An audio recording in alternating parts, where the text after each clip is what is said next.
საღამომშვიდობისა. ჯანდაცვის სამინისტრო სოციალურად დაუცველი ოჯახების საეჭვო მონაცემთა ბაზის გადახედვას და სარეიტინგო ქულების გადამოწმებას იწყებს. მიზანი რეკორდულად გაზრდილი შემწეობის მიმღებთა შემცირებაა, რომელთა დახმარებაზეც ყოველთვე ბიუჯეტიდან 71 მილიონ ლარზე მეტი იხარჯება.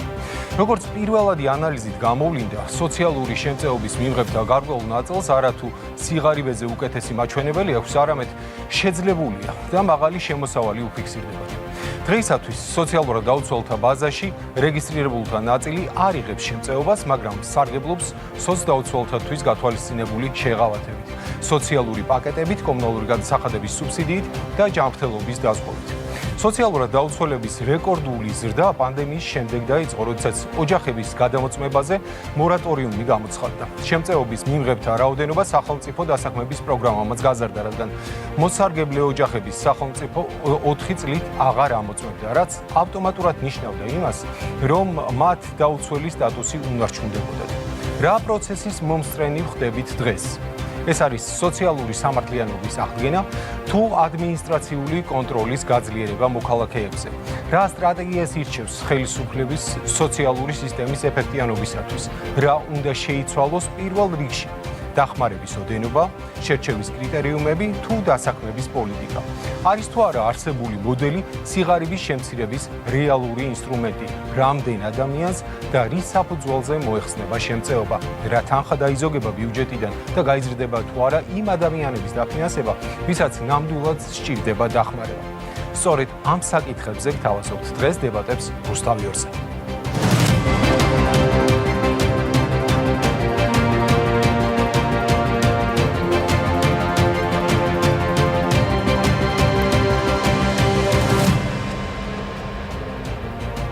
წარმოგიდგენთ ჩვენს სტუმრებს, ბატონი ანდრია ურუშაძე, ექსპერტი, ჯანდაცვის სპეციალისტი, ბატონი დიმიტრი ხუნდაძე, მოგესალმებით ბატონი დიმიტრი, სახელმწიფო საპარლამენტო პოლიტიკური ჯგუფის ხალხის ძალა თავმჯდომარე, ვახო მეგრელიშვილი, პარტია კირჩის სათადბიროს წევრი, გიორგი შარაშიძე, გახარია საქართველოსთვის პარტიის ერთ-ერთი ლიდერი, საქართველოს პარლამენტის დეპუტატი, მიხეილ დუნდვა, საქართველოს ფინანსთა მინისტრის მოადგილე და მიხეილ სარჯველაძე, ოკუპირებული ტერიტორიებიდან დევნილთა შრომის, ჯანმრთელობისა და სოციალური დაცვის მინისტრი.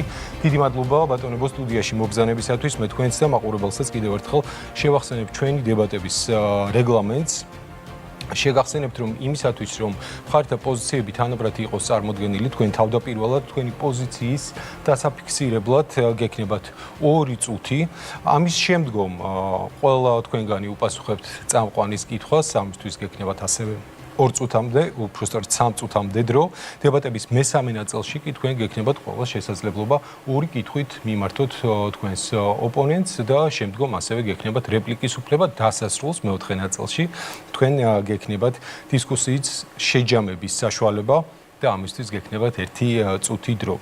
მაშასე დავიწყოთ საუბარი იმის შესახებ, თუ რა პროცესების მომსწრენი ვართ დღეს, რას ნიშნავს რეფორმა, რომელიც უნდა რომ წამოიწყოს ხელისუფლებას, ეს არის სოციალური სამართლიანობის აღდგენა, როგორც ერთ შემთხვევაში საუბრობენ, თუ როგორც მეორე შემთხვევაში აფასებენ ამას, ეს არის ადმინისტრაციული კონტროლის გაძლიერება მოქალაქეებზე, იმიტომ რომ ასეთი მოსაზრებაც არსებობს და ზოგადად ვინ როგორ მიიჩნევს სოციალური პოლიტიკა საქართველოში ეფუძნება სისტემურ ხედვას თუ ეს არის რაღაცა რეაგირება კონკრეტულ რისკებთან დაკავშირებით. ბატონო ანდრია, დავიწყოთ თქვენგან.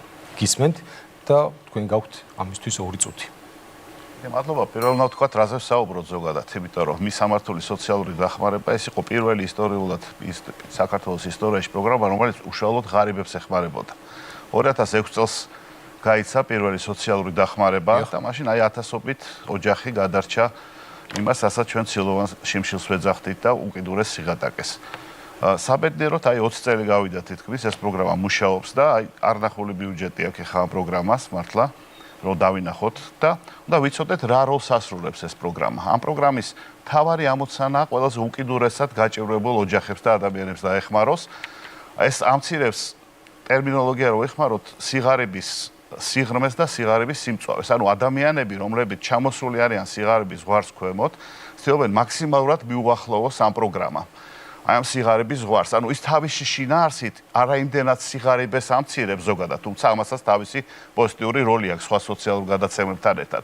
ანუ პირდაპირ მისამართულად ეხმარება ადამიანებს, რომ მაქსიმალურად აი იმ სტანდარტ, სიღარიბის სტანდარტს, რაც საქართველოშია, მაქსიმალურად მიუახლოვდნენ. ხა რაც შეეხება შეცდომებს, ხო? მე მქონდა ჩემი ბიოგრაფიის განმავლობაში მემუშავა და მენახა ეს ოჯახები და ამ ოჯახებს სხვათა შორის ისეთი უთქმელი ოჯახები არიან, უჭერთ ხშირად მიმართონ. თავის გაჭირვებაზე საუბარი უჭერთ, მაგრამ ყველაზე ძალიან რაც ადარდებთ ყოველთვის ეს არის უსამართლობა. როცა ხედავენ, რომ მათ არიღებენ, ან მათთან ერთად იღებს ის ოჯახი, ვისაც ეს არ ეკუთვნის. ამას ხოლმე ორი მიზეზი ქონდა ყოველთვის.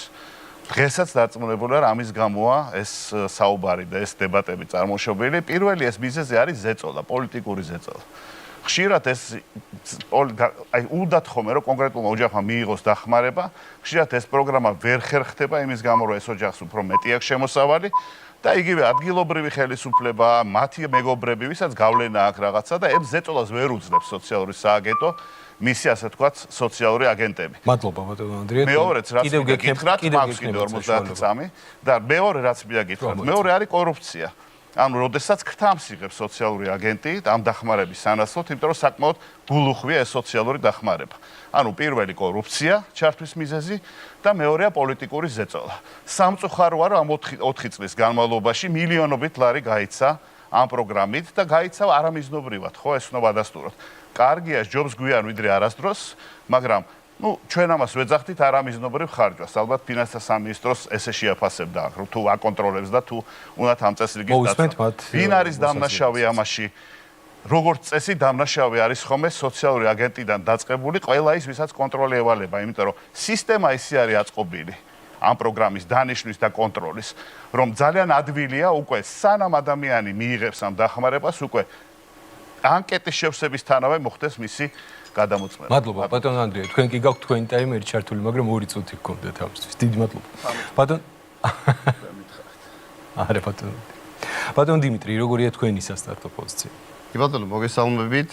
ბატონმა ანდრიამ სოციოპოლიტიკაზე საუბარი დაიწყო წარსულიდან და მეც ნებამომეცით რომ გადავხედო იმ წარსულს, რამე თუ უკეთ დავგეგმავთ მომავალს. წარსული იყო საკმაოდ რთული მემკვიდრეობა, როცა 2012 წელს იყო საკმაოდ მაღალი მაჩვენებელი სიღარიბის, ეს იყო 34%-ზე მაღალი და სოციალური პაკეტი ძირითადად იყო დატვირთული პოლიტიკური შემადგენელით და გახსოვთ ალბათ რომ ძირითადად ენიშნებოდათ მათ, ვინც პოლიტიკური მომხრეები იყვნენ და არ ენიშნებოდათ, ვინც მხარდაჭერას არ გამოხატავდა ამ კუთხით მაშინდელი ხელისუფლების მიმართ. როგორ დებატებზე სიმართლე არაკებდნენ. ბატონო ეს სიმართლეა, მაგრამ თქვენ გეკნებათ ბატონო ანდრია საშუალება რომ შეხვიდეთ ერთმანეთთან კამერაში. ხო, რომ სიმართლე ელაპარაკა. ასევე საყოველთაო ჯანდაცვის პროგრამას გაგახსენებთ, როცა მაშინდელი ბიუჯეტი ჯანდაცვის იყო მხოლოდ 333 მილიონი და ურგენტული, ანუ გადაუდებელი დახმარების მით უმეტეს და ასეთი დახმარების შემთხვევაში ოჯახის წევრები ჯერ ბანკს აკითხავდნენ და შემდეგ მიდიოდნენ საავადმყოფოში.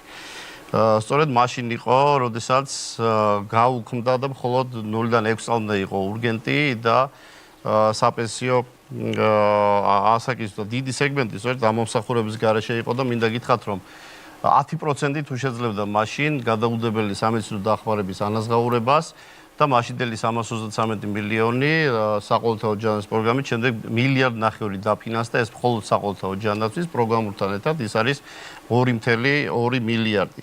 ნუ თავიდან სოციალურად დაუცველთა სეგმენტი იყო 57,000 ქულის დიაპაზონში, ჩვენ მაშინ გავზარდეთ დახმარებები გავაორმაგეთ, შემდეგ 65,000 ქულამდე აიწია მაჩვენებელმა ბავშვის დანამატი, რომელიც საერთოდ არ არსებობდა 65-დან 100,000-მდე დაემატა ბავშვის დანამატი, შემდეგ 120,000 ქულამდე დაემატა, ისე რომ ჩვენ გავიარეთ საკმაოდ რთული გზა ეფექტის სახეზე, რომ 34%-იანი სიღარიბის მაჩვენებელი დღეს 9%-ზე ჩამოვიდა, თუმცა რა თქმა უნდა საჭიროა ბაზის გადამოწმება, არის ხარვეზები, არის შეცდომებიც და რა თქმა უნდა მე მივესალმები ასეთ გაბედული გადაწყვეტილების მიღებას, მაგრამ მთავარია რომ ბაზამ უზრუნველყოს ის რომ ვისაც არ ეკუთვნის იმას არ ეძლეოდეს ეს დახმარება, მაგრამ ვისაც ეკუთვნის ის არ დარჩეს ამ დახმარების მიერ. დიდი მადლობა ბატონო დიმიტრი, ბატონო ახო როგორია თქვენი პოზიცია?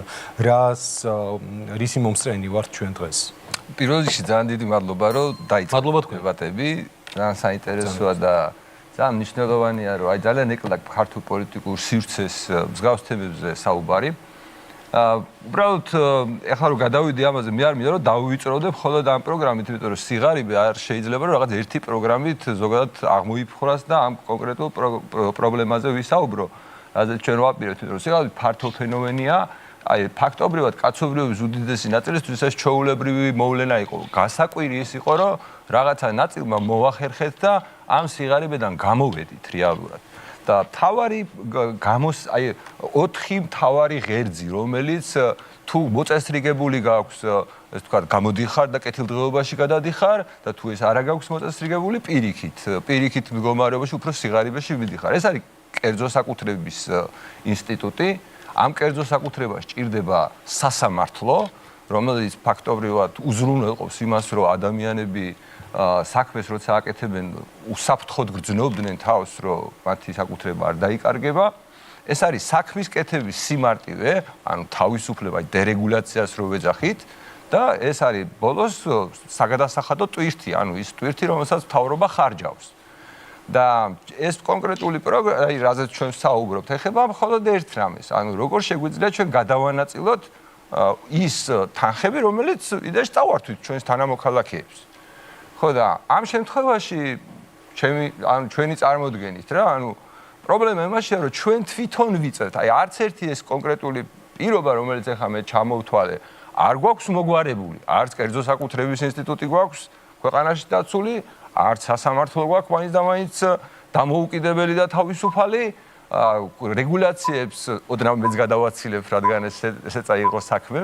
რადგან ანუ ფაქტობრივად რეგულაციებს ევროკავშირის იმათ ვიღებდით და ვიღებდით ბოლო წლების განმავლობაში მუდმივად და რაც შეეხება ამ კონკრეტულ ამბავს, კი ბევრი ფულია ხა თქვენ ჩემმა კოლეგებმა მილიარდ ლარამდია, მაგრამ სოციალური ბიუჯეტი რო წარმოიდგინოთ რამხელაა, ჩვენი იდეა მდგომარეობდა იმაში, რომ ეს თანხა რო ადამიანებისთვის სულ მასიურად მიგვეცა, ყველა ადამიანისთვის ეს გამოდიოდა დაახლოებით 500 ლარი. ეს იყო გირჩის საარჩევნო პროგრამა. კი ბატონო, მახსოვს. და დაენებებინა სახელმწიფოს ამ ბიუროკრატიისთვის, კორუფციისთვის, წინასაარჩევნო თან პროგრამების გამოყენებისთვის და ეს გამოვიდოდა საშუალო 4 სულიან ოჯახზე 24,000 ლარი.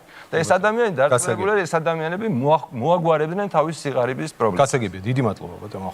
ბატონ გიორგი, თქვენი პოზიცია როგორია ამ საკითხთან დაკავშირებით? ბატონო, მოგესალმებით, პირდაპირ თქვენს კითხვაზე პასუხით დავიწყებ. თქვენ თქვით, რომ რასთან გვაქვს საქმე. კი ბატონო. და პირდაპირ გეტყვით, რომ საქმე გვაქვს ოცნების სრულიად უპასუხისმგებლო პოლიტიკასთან, რასაც განსაკუთრებით ბოლო 4 წლის განმავლობაში ჰქონდა ადგილი და მათი უტიფრობის უსაზღვრო უნართან, რომ ეხლა ეს ყველაფერი შეფუთონ კიდევ რაღაცა მზრუნველი მთავრობის როლი მოიდგონ. და თითქოს ის პრობლემები, რაც არის ამ სფეროში, სხვისი ბრალია, მათი ბრალი არ არის, ბატონი მინისტრის ბრალი არ არის, რომელიც 2 წელია უკვე ამ უწყებას ხელმძღვანელობს. ოცნების, რომელმაც 3 არჩევნები ჩაატარა ამ პირობებში, როდესაც ძალიან კარგად ვიცით, მათ შორის ეუთო ოდირის შეფასებებით და დასკვნებით, რომ სოციალური დახმარება ეს იყო უმთავრესი ბერკეტი მათ შორის სუსის გამოყენებით და ოცნების ადგილობრივი თვითმმართველობის ორგანოების გამოყენებით, აღარ ვსაუბრობ ქუჩის წარმომადგენლებზე, რომ მაქსიმალურად მოწყვლადი ადამიანებისთვის ყოფილიყო ზეწოლა, მათ ქონოდათ შიში იმისა, რომ ეს სოციალური დახმარება დაეკარგათ. აღარ ვსაუბრობ ასევე იმაზე, რომ არის სრულიად, ასე ვთქვათ, ირონიული შემთხვევებიც კი, როდესაც სოციალურად დაუცველთა ბაზაში არიან ამა თუ იმ მუნიციპალიტეტის საკრებულოს თავმჯდომარის მოადგილეები, მათი ოჯახებით და ასე შემდეგ. ასე რომ ეს არის პირდაპირ, ასე ვთქვათ, ჭაობი, რომელიც აერთიანებს ერთის მხრივ კორუფციას, მეორეს მხრივ უპასუხისმგებლობას. ეხლა აქ იყო საუბარი თქვენს დებატებამდე, ხა ეთერის საშუალებით შემოგითვალეს და გასაგებია, რომ ძირითადად ჩვენი გუნდის მისამართით იყო თითქოს რაღაცა პოლიტიკურ манипуляციებს აქვს, ქონდა ადგილი დიდი ბოდიში, მაგრამ რა არის პოლიტიკური манипуляცია? ყველა ციფრი, ყველა სტატისტიკური მონაცემი, რასაც ჩვენი გუნდის წარმომადგენლები იყენებენ, ეყრდნობა პირველ რიგში ისე ოფიციალური საქსტატის მონაცემებს. და მინდა შეგახსენოთ, რომ ეს არის ის, რომ დღეს საქართველოში 700,000 მეტი ადამიანი არის, რომელიც არის უკიდურესად ღატაკი და პირდაპირ არის დამოკიდებული სოციალურ შემწეობაზე და რაც ყველაზე მეტად საგანგაშოა, ამ ადამიანების რიცხვი სწორედაც რომ ბოლო 4 წელიწადში არის 70000 ადამიანით გაზრდილი. და მინდა გითხრათ, რომ სოციალურად დაუცველთა ბაზა, რომელიც 1.300.000 აღემატება, აი ეს ბაზა ბოლო 4 წელიწადში მათ შორის არის 250.000 ადამიანით გაზრდილი. და ეხლა დიდი ბოდიში, მაგრამ რა არის მანიპულაცია? ეს არის ოფიციალური ციფრები, მაგრამ მანიპულაცია არის სწორედაც ის, რასაც აკეთებს ოცნება მისი პრემიერის თამადობით და ხელმძღვანელობით, რომელიც გვატყუებს საქართველოს მოსახლეობას თითქოს ბოლო 4 წელიწადში სიღარიბე დაძლიეს. მაგრამ მინდა გითხრათ, რომ ეს არის თავიდან ბოლომდე სტატისტიკური მანიპულაცია, რადგან სიღარიბის დაძლევა არ მომხდარა, ეკონომიკური ზრდა, რომელიც გვაქვს რეალურად დღეს ციფრებში, ეს ზრდა პირველ რიგში მიემართება ოცნების ჯიბეში, ოცნების მაღალჩინოსნების, დეპუტატების, ministrების, მათთან დაახლოვებული ბიზნესწრეების ჯიბეებში და ეს არანაირად არ აისახება რიგით მოქალაქეებს. დიდი მადლობა ბატონ გიორგი პოზიციის დაფიქსირებისთვის. ბატონ მიხეილ გისმენთ, როგორია თქვენი შეფასება? დიდი მადლობა მოწვევისათვის, საინტერესო დებატების გახსნისათვის. გილოცავთ პირველად ვარ ეთერში თქვენთან ერთად. ძალიან საინტერესო მოძრაობები გამოითქვა, რომელსაც უმეტესობას არ ვეთანხმები ოღონდ მხრიდან, აბსოლუტურად არ ვეთანხმები, უბრალოდ საქართველოში ბოლო პერიოდში და განსაკუთრებით ქართული ოცნების ხელისუფლებაში მოსვლის შემდგომ მკვეთრად გაუმჯობესდა სიღარიბის მაჩვენებლები და სოციალური ზრუნვა მოსახლეობაზე გაიზარდა მკვეთრად. ამას წინათ გამოქვეყნდა საერთაშორისო სავალუტო ფონდის ანგარიში, სადაც საქართველოს 4 პარამეტრიდან 3 პარამეტრში დასახელდა საქართველოს საუკეთესო ქვეყნად რეგიონში სოციალური დახმარების თვალსაზრისით. ეს არის ადეკვატურობა სოციალური დახმარების, ეს არის ეფექტიანობა, ეს არის მოცვა. ერთ-ერთი პარამეტრი არის მიზნობრიობა, სადაც საშუალო პარამეტრი ჰქონდა, საშუალო მაჩვენებელი, გამომდინარე იქიდან, რომ უფრო მოცვის, უფრო მაღალი ხარისხი ჰქონდა ქვეყანას, ვიდრე მიზნობრივი სოციალური საჭიროებები. ამის არსებობას და ამასთან დაკავშირებით გეგმება სერიოზული ნაბიჯების გათქმა, რაც მისასალმებელია, რაც შეეხება უკიდურეს სიღარიბის სხვა არც მიღმყოფი მოსახლეობის მდგომარეობას, მის გაზრდის თუ შემცირების მიმართულებით, ის მკვეთრად არის შემცირებული. ამას მსოფლიო ბანკი აქვეყნებს. მაგალითად 2004 წელს 21% უკიდურეს სიღარიბეში მსოფლიო ბანკის მონაცემებით, 2012 წელს 19%, ანუ პრაქტიკულად არ შეცვლილა, ხოლო ახლა არის 2024 წლის მაჩვენებელი არის 4%, ანუ 5-4 ჯერ შემცირდა მაჩვენებელი. 540,000 ადამიანი გამოვიდა 12 წელიწადში უკიდურეს სიღარიბის მდგომარეობიდან. მაშინ, როდესაც წინა 9 წლიან პერიოდში პრაქტიკულად არ დაძულა ადგილიდან საკითხი. პრაქტიკულად არ მოგვარებულა არაფერი, ლოკოკინა თავისი ტემპით უფრო სწრაფად შემოვლიდა დედამიწას, ვიდრე იმ ტემპით, რა ტემპითაც სიღარიბის მაშინ ვებრძოდით, რამე შეიძლება მომხდარიყო კარგი და სასიკეთო. მკვეთრი კონტრასტული განსხვავება ამ თვალსაზრისით საქართველოს აგრძელებს ძლიერ ზრუნვას მოსახლეობას და ეს ნაბიჯები, რომელიც იდგმება სამინისტროს მხრიდან, ნამდვილად მოიმსახურება ამ ძლიერი პოზიციების დაფიქსირებას. დიდი მადლობა ბატონ მიხეილ. ბატონ მიხეილ, თქვენი მოსაზრება. პირველ რიგში მეც უნდა შეუერთდე, რა თქმა უნდა, მისალმებასაც და მადლობასაც. მადლობა დებატებისთვის, ეს მართლაც კარგი შესაძლებლობაა და სრულად ვიზიარებ ბატონმა ვახტანგმა წამოიწყო საუბარი იმაზე, რომ ეს დებატები აკლდა ნამდვილად საზოგადოებას.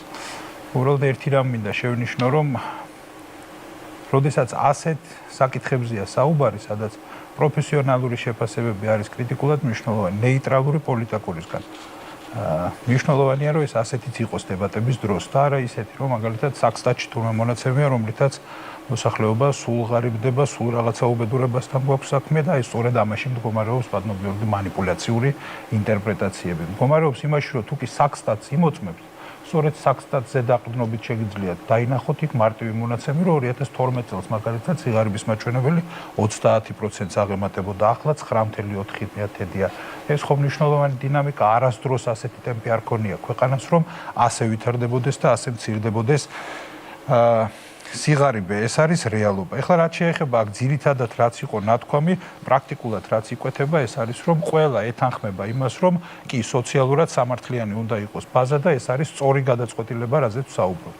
მართალი ბრძანა ბატონმა დიმიტრიმ აბსოლუტურად მართალი თქვა, რომ ეს არის გაბედული. ამას თავისაკებრად არ ვიძახი, უბრალოდ ამას ჭირდებოდა, რა თქმა უნდა, პოლიტიკური გამბედაობაც და პოლიტიკური ნებაც, რომ ის რაც სწორია, ის გადაწყვეტილიყო და არ ყოფილიყავით მუდმივად მძევალი იმის, რომ პოლიტიკური სპეკულაციები მოყვებოდა ამა თუ იმ გადაწყვეტილებას, მაგალითად ინდივიდუალური რომელიმე ოჯახის შეფასებას. ამიტომ ეს არის საზოგადოებას ღიად უნდა უთხრა და არც არაფერი სათაკილო ამას ყველა ოპონენტმა უნდა აღიაროს. ეს არის, რა თქმა უნდა, სწორი გადაწყვეტილება. სწორი გადაწყვეტილება, იმიტომ რომ სოციალური სამართლიანობა სად თუ არა ამ სფეროში უნდა იყოს პირველ რიგში დასული და ზუსტად ამ მიზნისთვის გვესაჭიროება ყველაფერი ეს, რომ ის რაც რეალურად ხორციელდება სოციალური დახმარების სახით, ის დიახ, რა თქმა უნდა, ყოველი თეთრი ეფექტიანად უნდა ხმარდებოდეს იმას, ვისაც ყველაზე მეტად ეს სჭირდება. დრო გავიდა, საკმაოდ კი ბევრი მაქვს, მაგრამ უღრმესი მადლობა. თქვენ კიდევ გექნებათ ამის საშუალება. ახლა იწყება მეორე რაუნდი, როდესაც თქვენ კითხვებს უნდა უპასუხოთ და ამჯერად ნამდვილად 3 წუთი გაქვთ პასუხისათვის. ბატონო ანდრია, თქვენგან დავიწყებთ, შეიძლება სოციალური სისტემის ეფექტიანობაზე საუბარს, რადგან თქვენ ექსპერტი ბრძანდებით, ასევე ბრძანდებოდით მინისტრიც. თქვენი აზრით, როგორ უნდა მოხდეს დახმარების ადმინისტრირება ისე და იმგვარად, რომ სამართლიანად მივიდეს რაღაცა კონკრეტული თანხა, ფული იმ ოჯახებამდე, ვისაც ეს რეალურად სჭირდება, რა უნდა შეიცვალოს პირველ რიგში, რადგან თქვენ ამ სისტემას იცნობთ კარგად.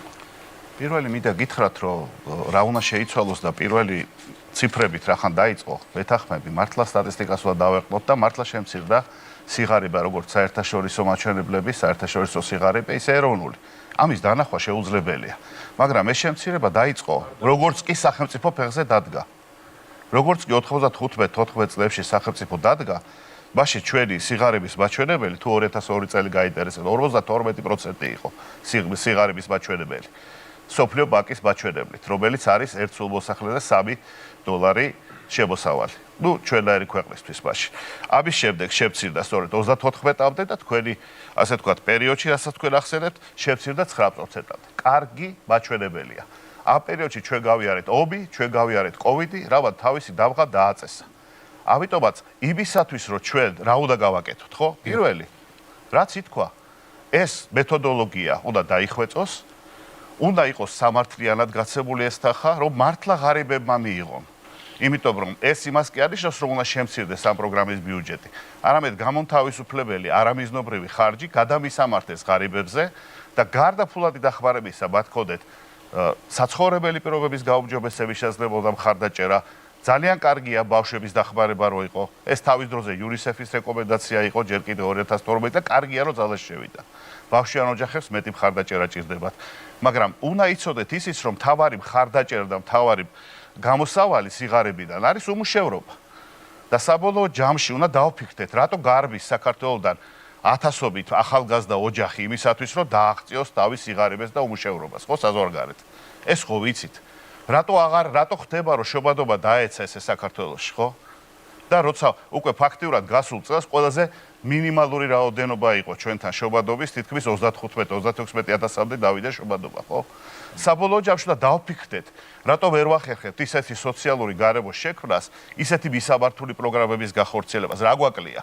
დიალოგი, ის გვაკლია, რომ ხშირად თითის გაშვერის მაგერად ერთად ვიპოვოთ გამოსავალი, რომ გრადი გადაწყვეტილება იყოს მიღებული და პოლიტიკურ ცვლილებებთან ერთად თითი არ უქნიოთ ერთმანეთს და განვითარდეს. ჩვენ ხო საერთო ქვეყანა გვაქვს.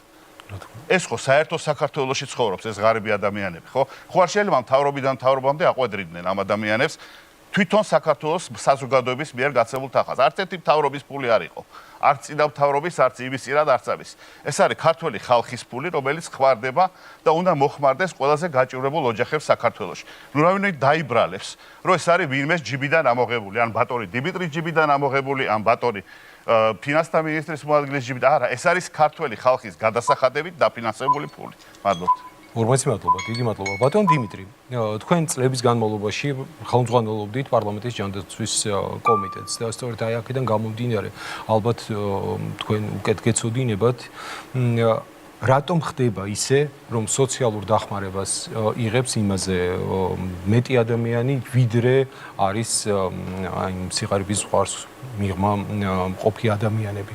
რა სად ხედავთ თქვენ პრობლემას და თუ კი ვთქვათ ციფრებს დაუჯერებთ და სიღარიბე განახევრდა, რატომ არ შემცირდა ავტომატურად აი ამ ადამიანების ციფრი, რომლებიც იღებენ ამ დახმარებას? რა მოხდა მაშინ, რასთან გვაქვს საქმე? თუ დეტალებს არ ჩავხედავთ, შესაძლოა გაჩნდეს ასეთი განცდა, რომ სიღარიბე თუ შემცირდა, რატომ არის მომატებული სოციალურ დაუცველთა ბაზაში იმ მოქალაქეების რაოდენობა, ვის დახმარებას საჭიროებს და ისინი ღებულობენ.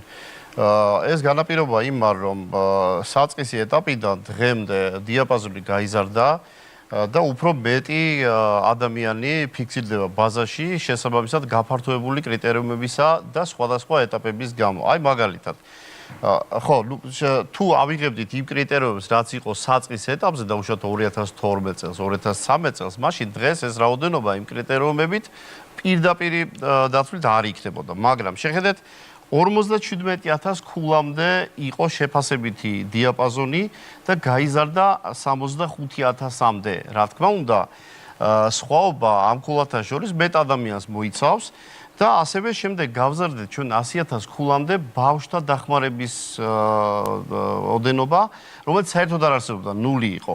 და 100,000 ქულამდე 65-დან ზევით ბავშვებიც დაემატნენ უკვე თავისი დახმარებით და ბაზაში რაოდენობაც გაიზარდა. ასევე შემდეგი ეტაპი იყო, როცა 120,000 ქულამდე გაიზარდა ბავშვთა დამატებით კიდევ დახმარება, თავიდან 50, შემდეგ 100 და 200 ლარი საბოლოოდ რაც ეძლევა და ამას სხვადასხვა 250,000 ბავშვი ღებულობს ამ დახმარებას. პანდემიის დროს, როცა გამოცხადდა მორატორიუმი, იმიტომ რომ რთული იყო პროცესების მართვა, რთული იყო ოჯახების სოციალურ-ეკონომიკური მდგომარეობის შენარჩუნება, იმიტომ რომ პრაქტიკულად მათი შესაძლებლობები შეიზღუდა პანდემიის პირობებში, ამიტომ სახელმწიფომ მიიღო გადაწყვეტილება, რომ ბაზიდან არ გამოეყვანა, ანუ გადამოწმებები შეეჩერებინა და თუ კი ახალი საჭიროება ხდებოდა, ბაზაში შეეყვანა ახალი მოქალაქეთა, რა თქმა უნდა, ამანაც გაზარდა მოქალაქეთა რაოდენობა. დასაქმების პროგრამა, როდესაც მიეცათ საშუალება მოქალაქეებს, რომ დასაქმებულიყვნენ და ამის გამო ბაზიდან არ გამოსულიყვნენ, ანუ მათ ოჯახის წევრებს 4 წლის ვადით გადაევადათ დამატებითი ოჯახის ამ კუთხით შემოწმება. რა თქმა უნდა, გაიზარდა დიაპაზონი, გაიზარდა მოქალაქეთა, მოსარგებლეთა რაოდენობა, მაგრამ ეხლა გამომდინარე იქიდან, რომ საწყის ეტაპზე იყო მაღალი მაჩვენებელი სიღარიბის, ანუ 34% და დღეს არის 9%, რა თქმა უნდა, თავად ციფრები მეტყველებს იმას, რომ ბაზას ჭირდება განახლება, ჭირდება გადამოწმება, მაგრამ კიდე ერთხელ ვამბობ, რომ ეს უნდა იყოს გამჭვირვალე პროცესი, უნდა იყოს დეტალურად აღწერილი ის კრიტერიუმები და ასევე უნდა შედეგზე ვიყოთ ორიენტირებული, რომ არ მივიღოთ ის, რომ ვისაც ჭირდება, ისიც ამოვარდეს ამ ბაზიდან, ან ვისაც ჭირდება, ის ვერ მოხვდეს ამ კრიტერიუმებით დახმარების, ასე ვთქვათ, ამ ბაზაში. აი, ჩაგეკითხებით დროგი გავიდა, მაგრამ ბატონი ანდრია ამბობდა, რომ თანხა არ უნდა შემცირდეს, პირიქით უნდა გადანაწილდეს იმ ადამიანებზე, რომლებიც არიან აი ამ ზღვარს მიღმა. მოკლედ თუ შეიძლება რომ პასუხოთ, თქვენი პოზიცია როგორია აი ამასთან დაკავშირებით. სოციალურ პოლიტიკაზე 2, 3 და თუნდაც ჩაკითხვის ერთი. რადგან ეს ფაქტობრივად ერთია, მაგრამ მინდა გითხრათ, რომ სოციალური დახმარების პროგრამა არ არის ერთადერთი და თუნდაც საუკეთესო საშუალება დახმარების კუთხით მოსახლეობის სიღარიბიდან ამოყვანის. მაგალითად, UNICEF-ის კვლევებით არის დადასტურებული, რომ ყველაზე კარგი საშუალება პროგრამათა შორის სიღარიბის დაძლევის ეს არის პენსიის, ასაკით პენსიის, ასე ვთქვათ, გაცემა. და მინდა გითხრათ, რომ ჩვენ ამაზე სამუშაო გვაქვს, მინდა ხელისუფლების წარმომადგენლებს მინისაც უთხრა, რომ საარსებო მინიმუმი აქ გადასახედია. რამე თუ დათვლით, იგივე საქსტატის დათვლით, მინიმალური საარსებო მინიმალური, ასე ვთქვათ, სასურსათო კალათა დღეს არის 283 ლარი. არადა, როდესაც ასევე გადამოწმებით და დათვლებით საპენსიო სეგმენტის ყველაზე ღარიბ 40%-ია ფენას შორის სასურსათო დანახარჯები 52%-ია. არასასურსათო არის 48%. ამიტომ თუ კი ჩვენ სასურსათო კალათაში სადაც 70% სასურსათო დანახარჯებზე მიდის და 30 დანარჩენ დანახარჯზე, თუ კი ამ კუთხით ჩვენ სამართლიანად მიუდგებით, მაშინ საარსებო მინიმუმი უნდა იყოს 390 400 ლარი და 70 წელს ქვემოთ ასაკის პენსიის გასცემელი დღეს არსებული 370 ცდება საარსებო მინიმუმს და ამის ვალდებულება მინდა გითხრათ, რომ არის გაეროს კუთხითაც კომისია არსებობს ამის, როცა მინიმალურ საჭიროებებთან მიახლოებული უნდა იყოს როგორც სოციალური, კულტურული და ასე შემდეგ სხვა პროგრამები. დიდი მადლობა. ბატონო, თქვენ შესავალ სიტყვაში ფაქტობრივად მიანიშნეთ, რომ ეს არის ერთგვარად კონტროლის გაძლიერება მოქალაქეებზე. მაგრამ არსებული სოციალური დახმარების მოდელი ადამიანებს თქვენ როგორ თვლით ეს რეალურად ეხმარება თუ ქმნის დამოკიდებულებას, ერთგვარ დამოკიდებულებას სახელმწიფოზე. ეს სწორედ თქვენი პარტიის გირჩის ლოგიკიდან გამომდინარე, როგორ მიიჩნევთ და თქვენ რომ იყოთ ხელისუფლებაში გასაგებია რომ აი ამ 500 ლარიან სუბსიდიას დაარიგებთ ყოველთვიურად, მაგრამ საიდან მოგაქვთ ეს ფული? ძალიან დიდი მადლობა ამ კითხვისთვის. ძალიან მნიშვნელოვანია რომ აი განმარტო.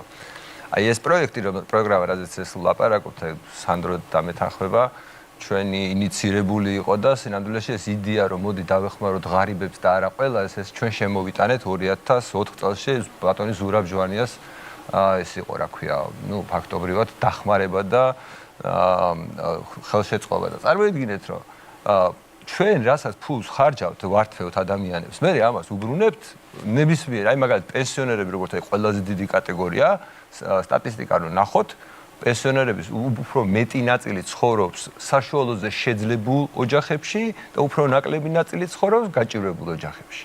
და ეს პროგრამა იყო მიმართული კონკრეტულად სიხარიბისკენ. მე მქონდა ილუზია თავის დროზე, რომ ყველა პროგრამა განათლება იქნებოდა, ჯანდაცვა იქნებოდა, ანალოგიურ რელსებზე უნდა გადმოწყობილიყო. ანუ ფაქტობრივად სოციალური ხარჯები სახელმწიფოსი მიმართულიყო მხოლოდ მიზნობრივად, მხოლოდ აი ამ ტიპის პროგრამის მეშვეობით იმ ოჯახებისკენ, რომელსაც ყველაზე მეტად უჭირდა. მაგრამ საქმე, ანუ მე ახალგაზრდაც ვიყავი მაშინ და ვერც კი წარმოვედგინე, მაგრამ ბენდუხიძე მართალი აღმოჩნდა, დარჩა ის პროგრამებიც, ჩვეულებრივად, რომელიც აი უნივერსალურია და ყველას რო ეხება მდიდრებსაც და ღარიბებსაც და მდიდრებს როგორც ცნობილია, უფრო მეტი ხელმისაწვდომობა აქვს საბიუჯეტო რესურსებისადმი, მეტი ნაცნობობა აქვს, მეტი კონტაქტები აქვს, მოკლედ ბიუჯეტიდან ფულის გამოწვევის მეტი შანსი აქვს და შესაბამისად ორივე გაიზარდა. და ეხლა ჩვენ რას ვაკეთებთ, წარმოიდგინეთ. ჩვენ რო ეხლა რასაც, ანუ დაახლოებით 9000 ლარს ერთ ადამიანს ვართვევთ ქვეყანაში. აქედან სოციალურ ხარჯებზე უშვებთ დაახლოებით 6000 ლარს. ანუ ფაქტობრივად რასაც მე ვიძახი რომ მოდი უკან დაუბრუნოთ ეს ხალხი თვითონ მიხედავს მეთქი. აი ამ პროგრამაშიც კი ეხლა ერთ ბენეფიციარზე დაახლოებით მოდის 110 ლარი საშუალო ბენეფიტი. მაშინ როდესაც საშუალოდ მოქალაქეებისთვის თვეში 500 ლარი გვაქვს ამაზე გამორთვეული. მე ამის დაბრუნებას, აი თქვენ რომ მეკითხებით, რას გააკეთებდითო? მე ვაცნობიერებ ჩემს შეცდომას, შეიძლება ახალგაზრდულ შეცდომას, პოლიტიკაში გაუთვით ცნობიერებლობის შეცდომას, რომ აი ის კი არ მოხდებოდა, რაც იმ მომენტში ჩვენ გვეგონა რომ აი სწორი გზა, არამედ პოლიტიკურად, აი ეხლაც როგორც ყოველი არჩევნების წინ მატულობს ბენეფიციარების რაოდენობა. არჩევნების შემდეგ სულ იწყება მსგავსი საუბარი, რომ ბევრი ხალხია, მოდი უნდა გავფილტროთ. და ჩემი იდეა იმაში მდგომარეობს, რომ კი ეს პროგრამა ყველა დანარჩენ პროგრამა სოციალური ჯობია, მაგრამ ორივე ერთად აღებული უფრო დიდი პრობლემაა მთელი საზოგადოებისთვის, ვიდრე საერთოდ რო არ გამოგვერთმია ამდენი ხალხისთვის ამდენი ფული. დიდი მადლობა თქვენი პოზიციისთვის. ბატონ გიორგი, გასაგებია რომ პრობლემა იდენტიფიცირებულია, ამას თქვენც ამბობთ, თქვენ პარტიაში იზიარებთ, რომ ეს არის ნამდვილად პრობლემა, მაგრამ თქვენი პარტიის შეფასებით ეს კონკრეტული ცვლილებები, რატომ ფიქრობთ, რომ პოლიტიკური ნიშნით იქნება გამოყენებული, რადგან იყო ამაზე მინიშნებები, რომ ეს პოლიტიკური ნიშნით გამოიყენებს ამას ხელისუფლება, ეს ერთი და გამოსავალი თქვენთვის რა არის მაშინ? ეს არის ბენეფიციართა შემცირება, რასაც აპირებს დღეს სახელმწიფო თუ საერთოდ სოციალური მოდელის რადიკალური ცვლილება? კი ბატონო, მადლობა კითხვისთვის. იმიტომ პირველივე კითხვას პასუხობ, რომ ყველაფერს ოცნება აკეთებს პოლიტიკური მიზნებისთვის. და არანაირი სანდოობა და არანაირი გარანტია იმისა, რომ დღეს სხვანაირად მოიქცევა არ გვაქვს. რა ტიპის გარანტიას ითხოვთ უკაცრავად? გარანტია და სანდოობა უნდა მოიპოვოს შენს მიერ განხორციელებული ქმედებებით. და ხა იმ პირობებში, როდესაც ყველა არჩევნებს, სხვა გაყალბების სხვა მეთოდებს აღარ გულისხმობ, ამ სოციალური დახმარების გამოყენებით იგებ, განსაკუთრებით რეგიონებში, სადაც სარგებლობ სოციალურად მოწყვლადი ადამიანებით, ნაცვლად იმისა, რომ მათი სიღარიბე რეალურად შეამცირო. მათ აშანტაჟებ სოციალური დახმარების მოხსნით. აი ამას გულისხმობ ზუსტად. და რაც შეეხება სიღარიბის შემცირებას, აი ბატონი მიხეილი საუბრობდა. ჯერ ეგეთი ეს 2012 წლის ანალოგი საერთოდ რა უბედურებაა. აი რა ნამუსით უნდა ილაპარაკოს დღეს პასუხისმგებლიანმა ხელისუფლებამ, ეგრეთ წოდებულმა თუ არა ეგრეთ წოდებულმა და შეადაროს საკუთარი ასე ვთქვათ შედეგები 2012 წელს. იმიტომ აირჩია ხალხმა 2012 წელს ოცნება, რომ დღეს იმაზე ელაპარაკა ოცნების მინისტრს, რომ თურმე სიღარიბე დაიძლია და იცით რა მონაცემს გულისხმობს და აიყრდნობა, როდესაც გულისხმობს, რომ სიღარიბე ამდენი და ამდენი პროცენტით არის, ასე ვთქვათ, შემცირებული, როდესაც ადამიანი დღეში 4 ლარზე მეც ხარჯავს. ანუ წარმოგიდგენიათ, ანუ ადამიანს, რომელსაც აქვს თვეში 120 ლარი, თურმე ეს ადამიანი ღარიბი აღარ არის. და ეხლა აი ამის შემდეგ, ამ რეალობის შემდეგ რა სტატისტიკაზე უნდა ვისაუბროთ. როდესაც არსებობს იგივე საქსტატის მონაცემი, რომლის მიხედვითაც 46% ამ ქვეყანაში ადამიანების ჩვენი მოსახლეობის 46%-ს დღეში 15 ლარის დახარჯვაც კი არ შეუძლია ელემენტარულ საარსებო მინიმალურ კალათაზე. ეხლა თქვენ გამოსავალზე რომ გადავიდეთ, თქვენ კითხულობდით შესავალ კითხვაში დასვით, რომ აი რამდენი შეიძლება დაიზოგოს. მაგრამ დიდი ბოდოში რისთვის უნდა დაიზოგოს? იმისთვის, რომ მე ირაკლი ღარიბაშვილის მსგავსმა კორუმპირებულმა პრემიერმა და ბატონი მინისტრის წინამორბედმა მინისტრმა ისევ ხალხს მობაროს? ამისთვის უნდა დაიზოგოს? რისთვისაც სინამდვილეში უნდა იზოგებოდეს? ამას ეს ბატონები არ ეთანხმებიან. აი სულ რაღაცა ერთი კვირის წინ პარლამენტში ქონდა ჩვენ ინიციატივა მინიმალური ხელფასის დაწესების შესახებ. ეს არის გამოსავალი. არა, მათ შორის ეს არის, რომ ადამიანების ყიდულუნარიანობა რეალურად გაიზარდოს. და 340 ადამიანის მდგომარეობა ელემენტარულად გაუმჯობესდეს და იცით ყველაზე მეტი კითხვა ვინ დასვა და ყველაზე მეტი წინააღმდეგობა ვინ გაწია? საქართველოს პარლამენტის ოცნების დეპუტაციის მილიონერმა დეპუტატებმა. და მინდა შევახსენო მაყურებელს, რომ 40 ასეთი მილიონერი დეპუტატი ყავს დღეს ოცნებას პარლამენტში. და ყველაზე მწვავე და მე მგონი პირველი შემთხვევა იყო, როდესაც საერთოდ ხმა მოიღეს ამ დეპუტატებმა. და იმიტომ, რომ თურმე ჩვენ ვითხოვდით მინიმალური ხელფასის დაწესებას. ასე რომ მინიმალური ხელფასისთვის არასდროს არ არის ფული ბიუჯეტში. პენსიების ზრდისთვის, რაც ასევე იქნება ჩვენი შემდგომი ინიციატივა, ეხლა გამოსავალზე რომ ეკითხებოდით, 200 ლარი და შემდეგ ინდექსაციით ყოველწლიურად 100 ლარი და ამისთვის ფული არ არის და მაშინ დიდი ბოდიში, მაგრამ რისთვის უნდა დაიზოგოს? ფული უნდა დაიზოგოს იმისთვის, რომ სამართლიანად გადანაწილდეს ყველაზე და არა მხოლოდ ოცნებასთან დაახლოებულ 25 ოჯახზე. და ფათაშორის ამ 25 ოჯახს ჩვენ ხშირად ვახსენებდით და სულ გვეკითხებოდნენ თქვენი კოლეგები განსაკუთრებით ვინ არის დაგვისახელეთო და თვითონ ოცნებამ დაიწყო მათი დასახელება, როდესაც მათი პირველი მინიმუმ 5 ეული უკვე ციხეში ყავს გამწესებული კორუფციის გამო. ასე რომ თავარი არის სამართლიანობა. სანამ სამართლიანობა არ იქნება და სანამ ეს ბატონები საკუთარ თავზე პოლიტიკურ პასუხისმგებლობას არ აიღებენ და საკუთარი არასწორი პოლიტიკის და მათ შორის დანაშაულების გამო ხალხს ბოდიშს არ მოუხდიან, იქამდე არაფერი არ გამოსწორდება და არავის არ იქნება ნდობა, რომ თვალიდან ანგელოზები გახდეთ. ბატონ მიხეილ, თქვენ ცლად ისაუბრეთ თქვენს შესავალში და აღნიშნეთ ის საერთაშორისო პარამეტრები, მოიყვანეთ მაგალითად, რომელიც თქვენ გაგთხელთ, მაგრამ მე მაინტერესებს თუ სისტემა არ მუშაობდა, ნიშნავს თუ არა ეს, რომ ბიუჯეტიდან მილიონობით ლარი არამიზნობრივად დაიხარჯა. მე მესმის, რომ სავალუტო ფონდის შეფასება არის კარგი სხვა ასეთი ავტორიტეტული ორგანიზაციების, მაგრამ რეალობა ხომ ეს არის, რომ სისტემა თლად კარგად არ მუშაობდა. ეს დღეს ჩვენ ვსაუბრობთ და რის შესახებაც გვაქვს დისკუსია. მადლობა, გიპასუხებთ შეკითხვაზე. თან მინდა გავამეხმაურო, რომ ჩემს მონაცემებში ეჭვი შეიტანეს, მე სოფლიო ბანკის მონაცემები გავაჟღერე, აქ საუბარი ხარს 4 ლარზე, არც სხვა პარამეტრებზე. ეს სტატისტიკის ეროვნული სამსახურის ინფორმაცია არის, ეს სოფლიო ბანკის ინფორმაცია. ასაც ვეუბნები, რაც შეეხება თქვენ შეკითხვას და თან გავაგრძელებ ამ საკითხს. რა თქმა უნდა, მიზნურობასთან დაკავშირებული პრობლემა, რომელიც ვახსენე, საერთაშორისო ფონდის ანგარიშსწორედ ამაზე იყო საუბარი, რომ სამი მიმართულებით არის საუკეთესო შეფასება, ერთი მიმართულებით მიზნურობასთან დაკავშირებული არის შუალედური შეფასება, ანუ საშუალო შეფასება და ეს ბუნებრივია გამოსასწორებელია. გამოსასწორებელია თვალსაზრისით, რომ მოცვის მაჩვენებელი უფრო მეტია, ვიდრე მიზნობრივი კატეგორიას ეს სჭირდება, შემცირდეს მიზნობრივი აუცილებლობიდან გამომდინარე და ზოგიერთი თანხა უფრო მეტად გადანაწილდეს უკეთესად დანარჩენ მოსახლეობას. ეს ამ ახალი განვითარების მნიშვნელოვანი ასპექტი, რაც ბუნებრივია კარგი. რაც შეეხება მდგომარეობას, თუ რამდენად ეფექტური იყო პროცესი იყო ძალიან ეფექტური.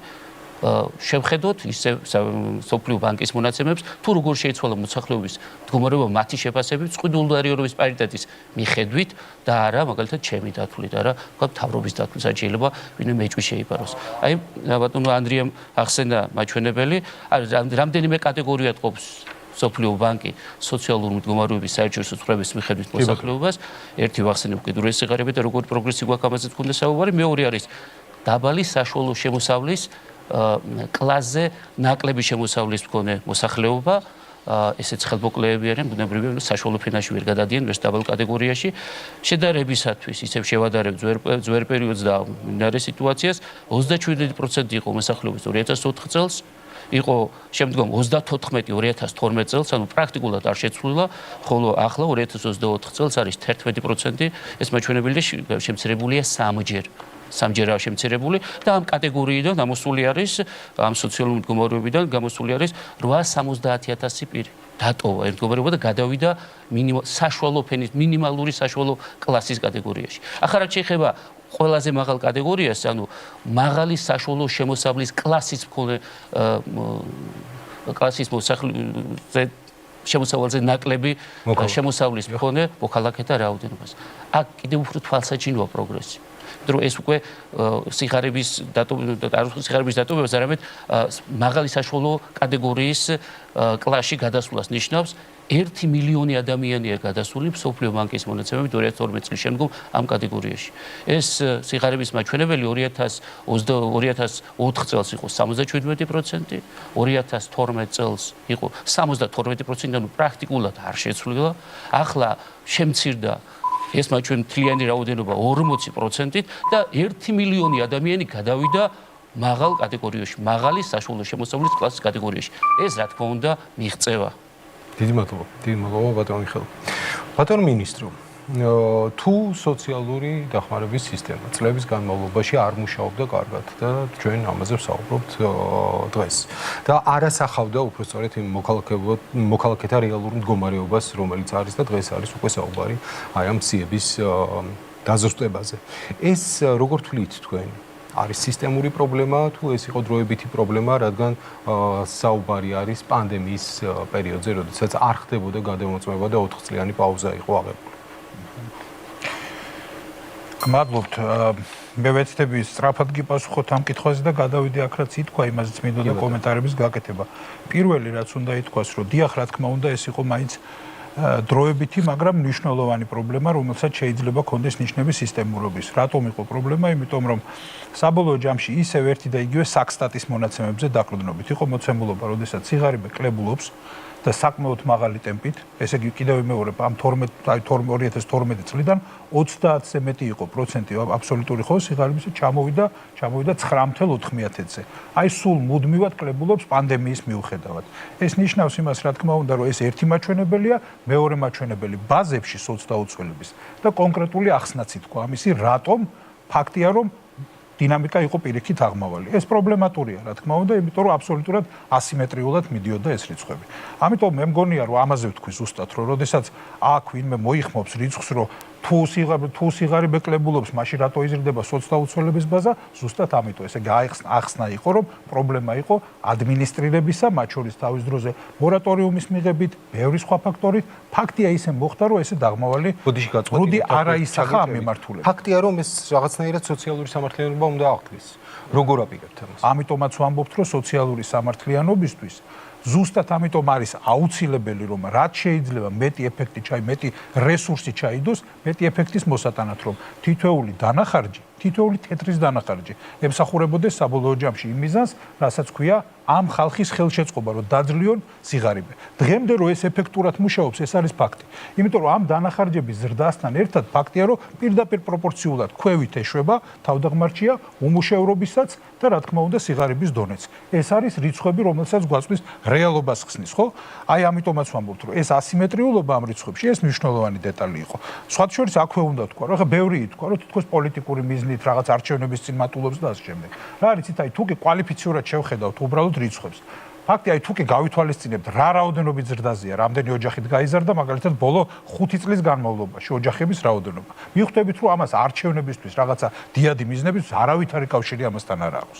და ეს არის უბრალოდ მტკნარი ტყუილი ან ყალბი ეპატაჟურობა, რომელსაც აქ სამწუხაროდ ვისმენთ, მიუხედავად იმისა, რომ ეს არ არის ის თემა, რომელზედაც ეს უნდა ვრცელდებოდეს. უმუშევრობის მაჩვენებელი იგივენაირად კლებადია, მაგრამ რასაკვირველია, რომ აქ იმაზე კი არ არის ლაპარაკი, რომ მიღწეულით კმაყოფილი ვართ. ან ითქვა მაგალითად 2012-ს რატო ვედრებით. კი ვედრებით, იმიტომ რომ როდესაც ოცნების ხელისუფლების კრიტიკა გვესმის, რასაკვირველია უნდა გვესმოდეს, რომ 12 წლიდან მოყოლებული რეალურად დინამიკა არის პოზიტიური ყველა ამ მაჩვენებლის მიხედვით. მათ შორის იქნება ეს დანახარჯები, თქვათ, სოციალური მიმართულებით თუ როგორც ეხა 1.6 მილიონი იყო სულ მაქსიმუმ სოციალური დანახარჯები, ასულია 6.9-ია ასული. ეს პატარა რიცხვი ხო არა, მთლიანად ჯანდაცვის ბიუჯეტი 9.2 მილიარდზეა ასული. ეს ხომ კოლოსალური ზრდაა, რომელიც ხმარდება რეალურად იმას, რომ მოსახლეობა მიცხოვროს უკეთ, კეთილდღეობისთვის შეიქმნას პირობები. ამაზეა ლაპარაკი. და აუცილებლად მინდა კიდევ ჩაგეკითხოთ, შეიძლება თუ არა რომ მომავალში სხვა სოციალური პროგრამების გადახედვაც ვიხილოთ ამასთან ერთად მოკლედ რომ მიპასუხოთ. პასუხი გახლავთ მარტივი. ჩვენ კომპლექსურად უყურებთ ამ საკითხს, რომ სიღარიბის დაძლევა არის არაუბრალოდ დანახარჯების გაზომვა. არამედ ეს არის რეალურად იმის მიღწევა, რომ ადამიანების რაც შეიძლება მეტ მასას, რაც შეიძლება მეტ ადამიანს, რომელსაც ამ დრომდე ჰქონდა პრობლემა, რომ გამკლავებოდა სიღარიბეს, მას ჰქონდეს მეტი უნარი. სხვათა შორის, ამ კუთხით მხარდაჭერის პროგრამა უბრალოდ ფულის გადახდით, რა თქმა უნდა, არ უგეგმავთ, რომ სიღარიბე აღმოიფხვრება. ამას სჭირდება მათ შორის უნარების განვითარება, რაზეც მუშაობს განათლების რეფორმაც ამასთან კავშირშია. და მაგალითად დასაქმების პროგრამები, რომელიც ჩვენი სამინისტროს ქვეშ საკმაოდ წარმატებულად ფუნქციონირებს. ეს ძალიან მნიშვნელოვანია, რომ მაგალითად ხდება რაღაცა ჯაჭვის საწყობა, რომლითაც მაგალითად პროფესიული განათლება ქმნის, რა თქმა უნდა, შესაძლებლობას და ავითარებს ადამიანებს, რომ მეტი კონდეთ შესაძლებლობა. აქ დაახლოებით მუშაობს ანკესის და თევზის პარადიგმა, რომელიც ცნობილი პარადიგმაა. დიდი მადლობა. უღრმესი მადლობა ბატონ მიხეილ. ახლა მესამე რაუნდის დროა, თქვენ საერთოდ გაქვთ საშუალება ერთმანეთს ორი კითხვა დაუსვათ და ვიწყებთ ბატონ ადრია თქვენ თვისთან გაქვთ.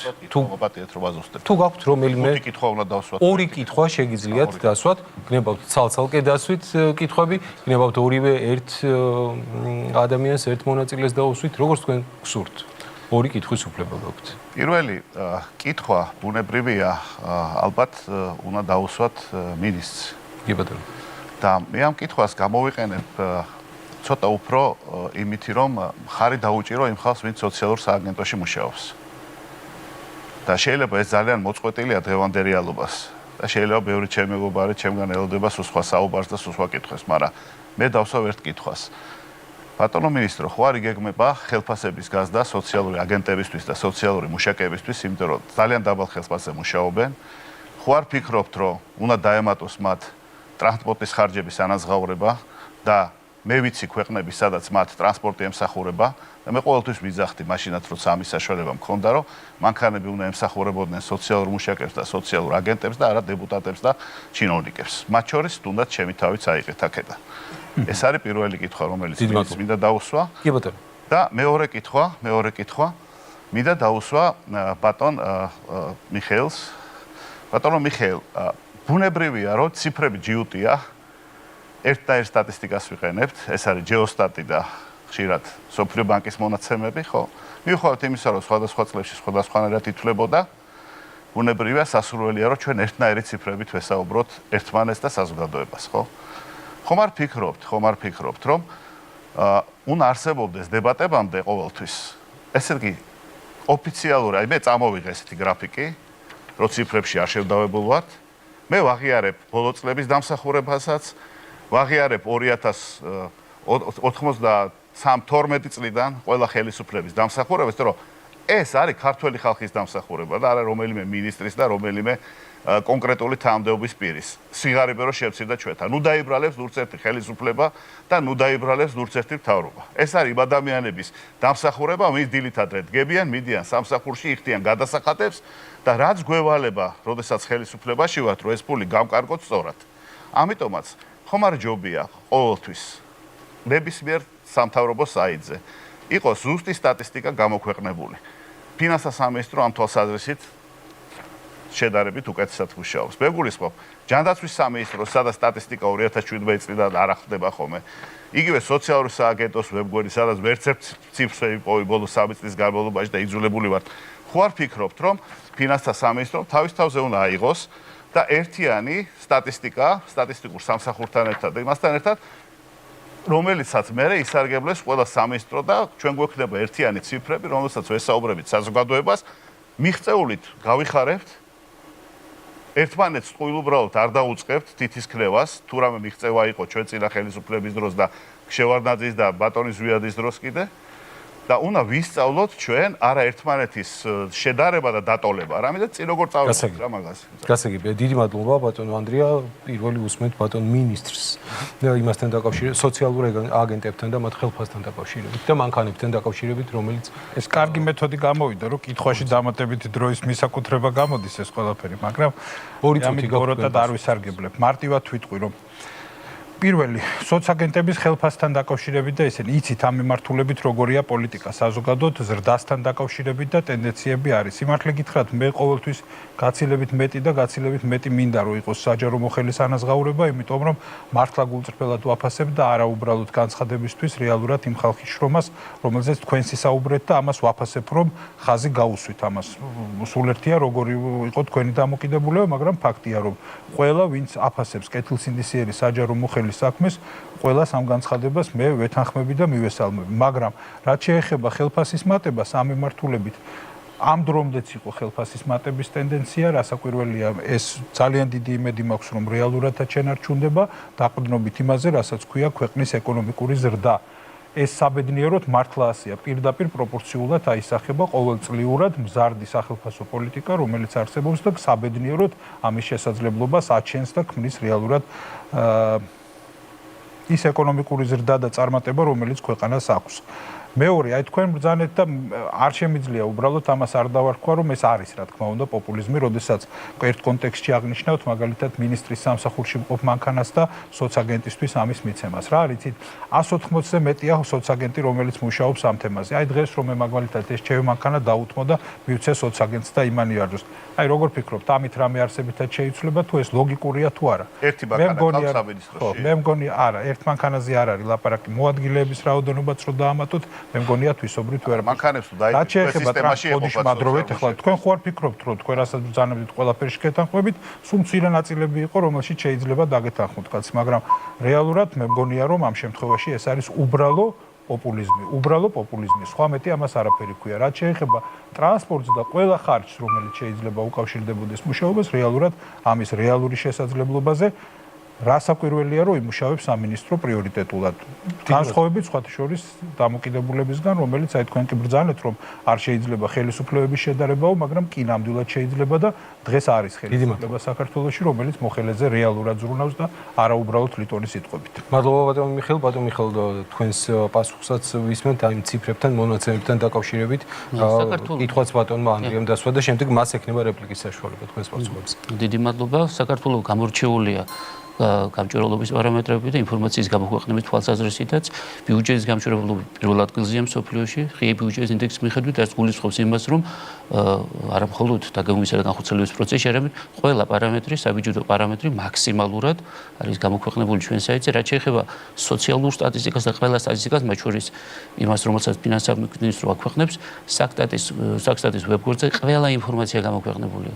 აბსოლუტურად ყველა. მათ შორის ის ინფორმაცია, რომელიც თვითონ საქსტატი არ აწარმოებს, მაგალითად, სოფლიო ბანკის თუ სხვა საერთაშორისო ორგანიზაციების და პროაქტიულად აქვეყნებს ამ ვებგვერდზე საქსტატი. მე გირჩევთ, რომ გაეცნოთ ამ ვებგვერდს უფრო გულდასმით და ყველა ინფორმაციას, რომელიც თქვენ გაინტერესებთ, იქ იპოვით და არც ერთ ინფორმაცია არ არის დამალული, ასე რომ სხვა დანარჩენი თუ რამე ინფორმაცია თქვენ გაინტერესებთ და არის ამასთან დაკავშირებით რაღაც მოთხოვნა, შეგვიძლია გავიაროთ ეს საკითხი და ადვილად დარწმუნდებით, რომ საქართველოს სტატისტიკის ეროვნული სამსახური აქტიურად აქვეყნებს ყველა ინფორმაციას, მათ შორის ფინანსების სამინისტრო და ყველა სამინისტრო უწყება თავის კომპეტენციის ფარგლებში ახორციელებს. დიდი მადლობა, თქვენ გაქვთ რეპლიკის საშუალება. შეიძლება. ფინანსთა სამინისტროა, რომ და საქართველოა, სხვა შორის ბიუჯეტის ტრანსპარენტულობის კითხვით მსოფლიოში პირველი ქვეყანაა. ამიტომ მე მგონია, რომ სტატისტიკებზე შენიშვნის მოცემა და გამოქვეყნებაზე და ღიაობაზე მე მგონია, რომ აბსოლუტურად უადგილო იყო მართლაც. რიტორიკულად დავსვამ კითხვას უბრალოდ, რომ განარა ინფორმაციაა და რომელიც სტატისტიკური მაჩვენებელია, რომელიც ვინმე საკუთრაგან აინტერესებს და ხელმეუწვდომელია. უბრალოდ ასეთი არსებობს ობიექტურად. ბატონ ანდრია, თქვენ გაქვთ რეპლიკის საშუალება. მე მაგალითად ვფიქრობთ, რომ სერიოზული ხარჯია ჩვენი მოსახლეობისთვის და ასევე ერთ-ერთი სიღარიბის მიზეზია ჯანდაცვის ხარჯები, ხო? მიუხედავად საყოველთაო ჯანდაცვის ხარჯებისა, კატასტროფული ხარჯების პროცენტული მაჩვენებელი ოჯახის ბევრია. მაგრამ უკვე თითქმის მე მგონი 10 წელია ჯანდაცვის სამინისტრო ნაციონალურ ეროვნულ ანგარიშებს ჯანდაცვას არ აქვეყნებს, მიუხედავად იმისა, რომ მთავრობის დადგენილებით ვალდებულია ეს. არ აქვეყნებს ასევე შთამეურნეობის კვლევების ჯანდაცვაში. ეს ხარჯები ვერსად ვერ იპოვით. არ ქვეყნდება ბოლო წლების საერთოდ ანგარიშები. შედით ვებგვერდებზე ჯანდაცვის სამინისტროს სოციალური მომსახურების სააგენტოს ნახეთ როდის არის განახლებული ინფორმაცია. დაინტერესდით. ეს პირველი რეპლიკა. მეორე რეპლიკა მანქანებთან დაკავშირებით. მე მქონდა საშუალება ესტონეთში ჩავსულიყავი. ესტონეთს ბევრი აუგათი ხსენიებს. პირადად დავესწარი როგორ გადაეცა 300 ელექტრომობილი სოციალური სამსახურის საჭიროებისთვის სოციალურ აგენტებს. პირველი ელექტრომობილები იყო მე მაშინ რომ ნახე. და შემშურდა სიმართლე რო გითხრა. და ვისურვებდი რომ როდესაც ეს ქვეყანა ფეხზე წამოდგება, ყველაზე პრივილეგირებულები იყვნენ სწორედ მასწავლებლები, ექიმები, სოციალური აგენტები, ის ადამიანები, რომლებიც დღეს არ არიან პრივილეგირებული. ბატონი დიმიტრის ხელფასი როგორ გაიზარდა? იცით, რამდენით გაიზარდა სხვა საჯარო მოხელეების ხელფასი შეადარეთ. გასაგებია თქვენი პოზიცია, დიდი მადლობა ბატონო. ბატონო დიმიტრი, თქვენ ვისთან გაქვთ კითხვა, ორი კითხვის უფლება გაქვთ, კიდევ ერთხელ შეგახსენებთ. კითხვა მექნება ბატონ მინისტრთან. ეხლა რა თქმა უნდა უფრო მეტად იქნება დატვირთული სოციალურ-მომსახურების სააგენტო, იმიტომ რომ გადამოწმების ასე ვთქვათ მსხვილმასშტაბიანი ეტაპი იწყება, ამას ჭირდება არა მხოლოდ პირობები ამ სფეროში მომუშავე აგენტების და ზოგადად სოციალურ-მომსახურების სააგენტოს, მე ვეთანხმები ბატონ ანდრიას, რომ მათ ხელფასი და პირობებიც ამისათვის საჭირო, მაგრამ რამდენად საკმარისია ადამიანური რესურსი, რომ ამხელა მასშტაბის სამუშაოს შეეჭიდონ ესენი და რაც შეიძლება მეტად ეფექტურად იმუშაონ. საუბარია სიების გადამოწმებაზე, გისმენთ ბატონ მიხეილ. დიახ, მე სხვათა შორის პირველად რომ ესეთი საჯარო პუბლიკაცია გაკეთდა ამ თემასთან დაკავშირებით, იქ ხაზგასმით აღნიშნე, რომ საამისოდ აუცილებელი ყველა წინაპირობა არის მომზადებული. ანუ რეალურად ეს ხალხი მზად არის იმისთვის, რომ აი ეს მნიშვნელოვანი ამოცანა, რთული ამოცანა რეალურად ამას თავი გაართვან და რეალურად უახლოესი რამდენიმე თვის განმავლობაში ძალიან დიდი საქმე აჩვენონ. რეალურად ეს მოხერხებადია და ეს აბსოლუტურად ოპტიმალურად საკადრო შემადგენლობა. დიახ, რა თქმა უნდა. თუმცა რასაკვირველია ჩვენ მოგვიწევს მონაცემებზე თვალყურის დევნება და იმის მიხედვით როგორი იქნება პროგრესი, ამის მიხედვით ზუსტად მხარდაჭერა. ვფიქრობთ, რაც ყველაზე მეტად მნიშვნელოვანია, რომ მაქსიმალურად მაღალი იყოს მათ შორის мотиваციისთვის ფინანსური, ასე ვთქვათ, შესაძლებლობის მობილიზებას ვფიქრობთ იმისთვის, რომ თვითონ თანამშრომლებისთვის იყოს რაც შეიძლება მაღალი ეს мотиваცია.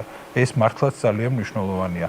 ძალიან ბევრი რამ იქნება დამოკიდებული თვითონ საჯარო მოხელეების კვალიფიკაციაზეც, მონდომებაზეც ძალიან ბევრი რამ იქნება დამოკიდებული, თუმცა არ უნდა დაგვავიწყდეს, რომ რამდენიმე წლის წინ ძალიან მნიშვნელოვანი ცვლილება იქნა შეტანილი, როდესაც რეალურად სუბიექტური ფაქტორი პრაქტიკულად იმისა, რასაც ქვია ოჯახების შეფასება, პრაქტიკულად ნულამდეა დაყვანილი. აქ პრაქტიკულად სრულიად ობიექტურად გაზომვადი და ზუსტად გაზომვადი კრიტერიუმები იქნა შემოღებული, რომლის მეშვეობითაც პრაქტიკულად დიდი წნეხი, საპასუხისმგებლო წნეხი რეალურად ამისგან განთავისუფლდნენ ის მოხელეები, რომელიც ამაზე იმუშავებენ. საუბარია უშუალოდ სოციალურ აგენტებზე. ერთი ზრდა, უშუალოდ ხელფასის ზრდა, ერთს ქონდა რამდენიმე თვის წინ ადგილი შარშან უფრო სწორად, რაც შეეხება მომდევნო პერიოდის გათვალისწინ პერიოდში იგივე შესაძლებლობების გათვალისწინებით კიდევ ერთხელ ვიმეორებ ხაზგასმით, რომ ეს არის ერთ-ერთი პრიორიტეტული მიმართულება და ამაზე რეალურადაც ვაპირებთ, რომ ამაზე ვიმუშაოთ. ვფიქრობ, რომ ძალიან ახლო მომავალში ეს რეალური პერსპექტივა ამ თვალსაზრისით რეალურად გაჩერდია.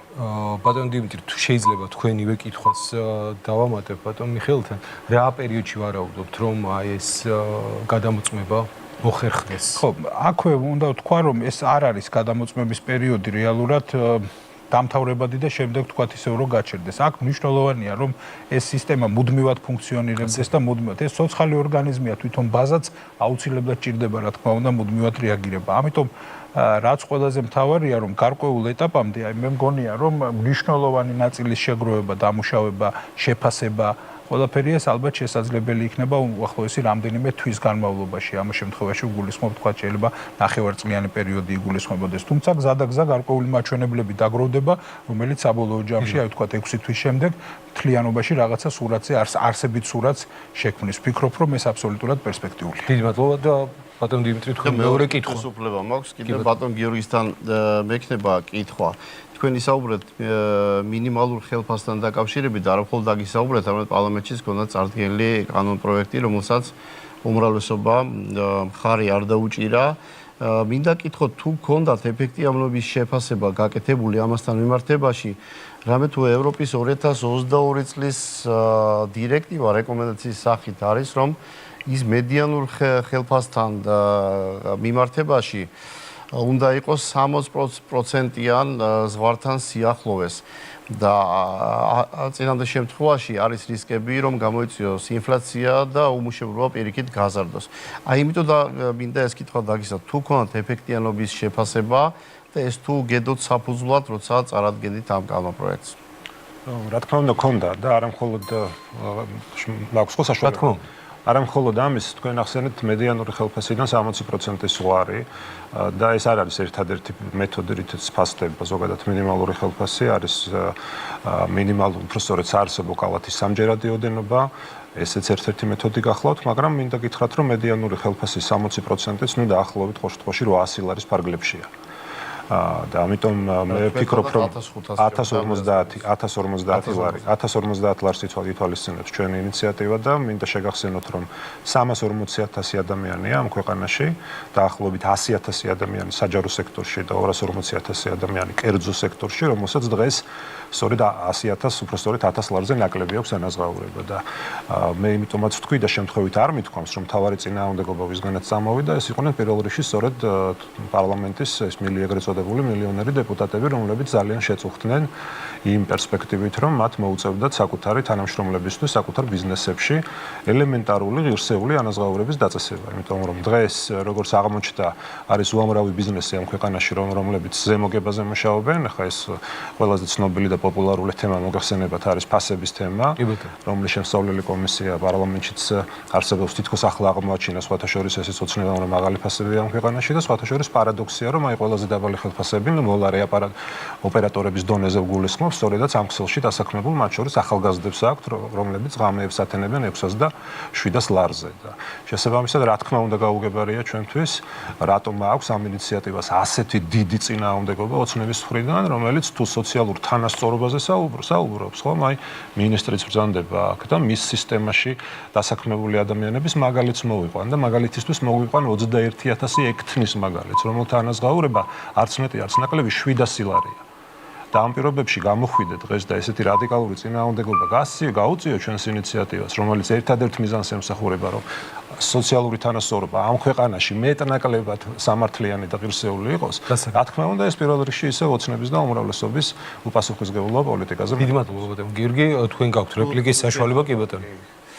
ხო, მე არ გონია, რომ საფუძვლად გამოდგეს ის, რომ დეპუტატები, თქვათ, საკუთარი მაღალი შემოსავალი გამოდგებოდეს არგუმენტად. ეხლა მე ვფიქრობ, რომ ჩვენ უნდა გამოვიყენოს სწორედ ის ევროპის წეგან ვახსენე მე 2022 წლის რეკომენდაცია, დირექტივა რეკომენდაცია, ამას ევროპული ქვეყნებიც ითვალისწინებენ და ასევე პრაქტიკაც გავითვალისწინოთ, რომ ეს 60%-იანი დიაპაზონი არის სწორედ იმიტომ, რომ არ მოხდეს ინფლაცია და უმუშევრობის გაზრდა. გერმანიის მაგალითს გეტყვით, სხვათა შორის 2015 წელს თუ სწორად მახსოვს, გერმანია მიიღო მინიმალური ხელფასის, ასე ვთქვათ, ოდენობა დააზუსტა და ისინიც 48%-იან ზღვართან არიან სიახლოვეს და 60-მდე დღეს არ ასულან. არა და თქვენი 1050-იანი მინიმალური ხელფასის ოდენობა არის მედიანური ხელფასის 70%-იან დიაპაზონში. ისე რომ მე ვფიქრობ, რომ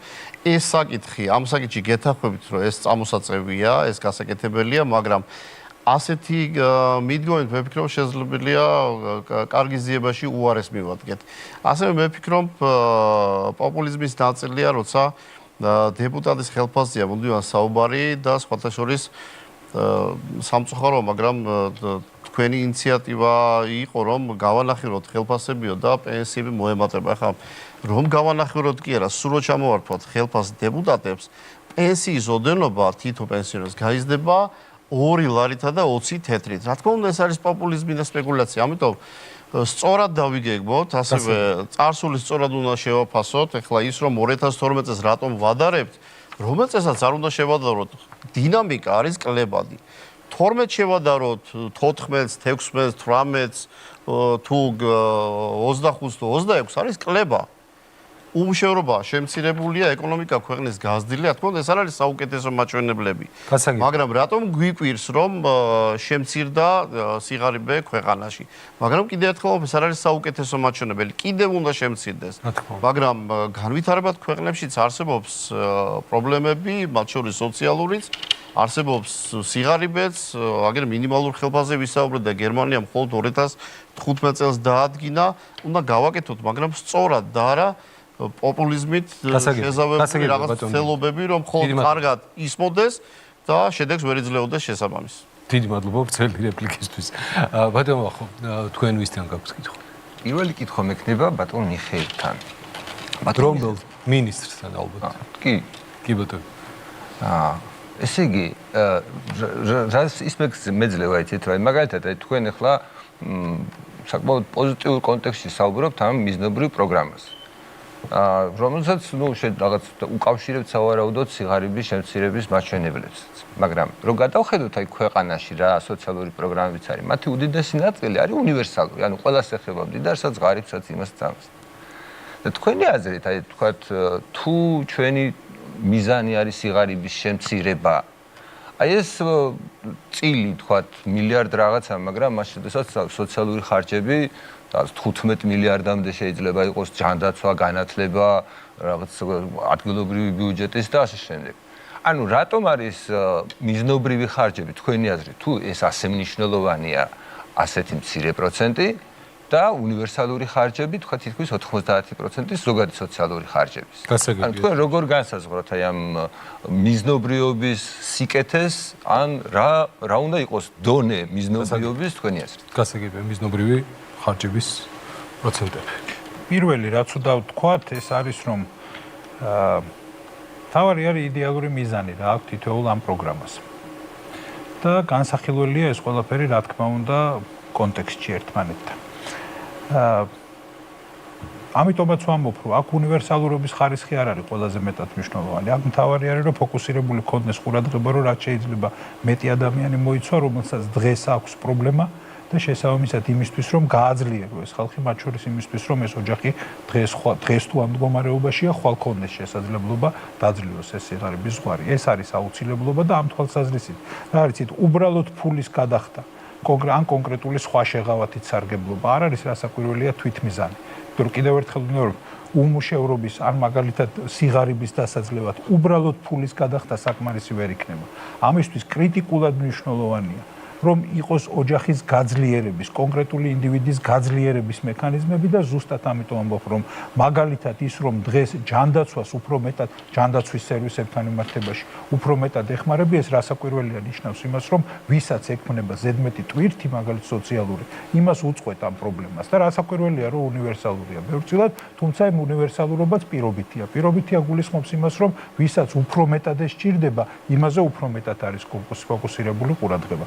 განსაკუთრებულად მნიშვნელოვანი არის რომ და ეს არის ჩემი აზრით მთავარი ინდიკატორი ამ ყველაფრის რომ ფაქტია გააზრებული იყო ეს პოლიტიკა აი ამ წლების განმავლობაში ის რომ სიღარიბეს დაღმავალი აქვს რეალურად აღებული გეზი ეს არის ყველაზე მეტი მაჩვენებელი ის რომ უმუშევრობა ისტორიულად მინიმუმზეა და იცით თქვენ სამომავლოდ გეგმებიც როგორია ამ მიმართულებით ეს არის მთავარი ინდიკატორი რეალურად ამ ხალხს რაც ჭირდება ჩვენი ქვეყნის მოსახლეობას არ უნდა ამ სიტყვებს არც გადაპრანჭვა და არაფერი მთავარი ამოცანა არის რომ ამ ადამიანებს შეუქმნა რეალურად ღირსეული სამუშაო პირობა რეალურად ღირსეული ოღონდ ეს არ ნიშნავს რა თქმა უნდა ისეთ პოპულიზმს რასაც ну არ ვისმენ თუნდაც ახლა იგივე მინიმალური ხელფასის დაწესების მიმართულებით და ბევრი სხვა რამ და რაც მთავარია მათ ის ხალხი გააძლიერო თვითონ შეუქმნა სამუშაო ადგილი თვითონ მისცე შესაძლებლობა რომ დაძლიოს ის რასაც ქვია სიღარიბე გაიჩინოს შემოსავალი გადაუწყვიტოს სოციალური პრობლემა განათლება იქნება ეს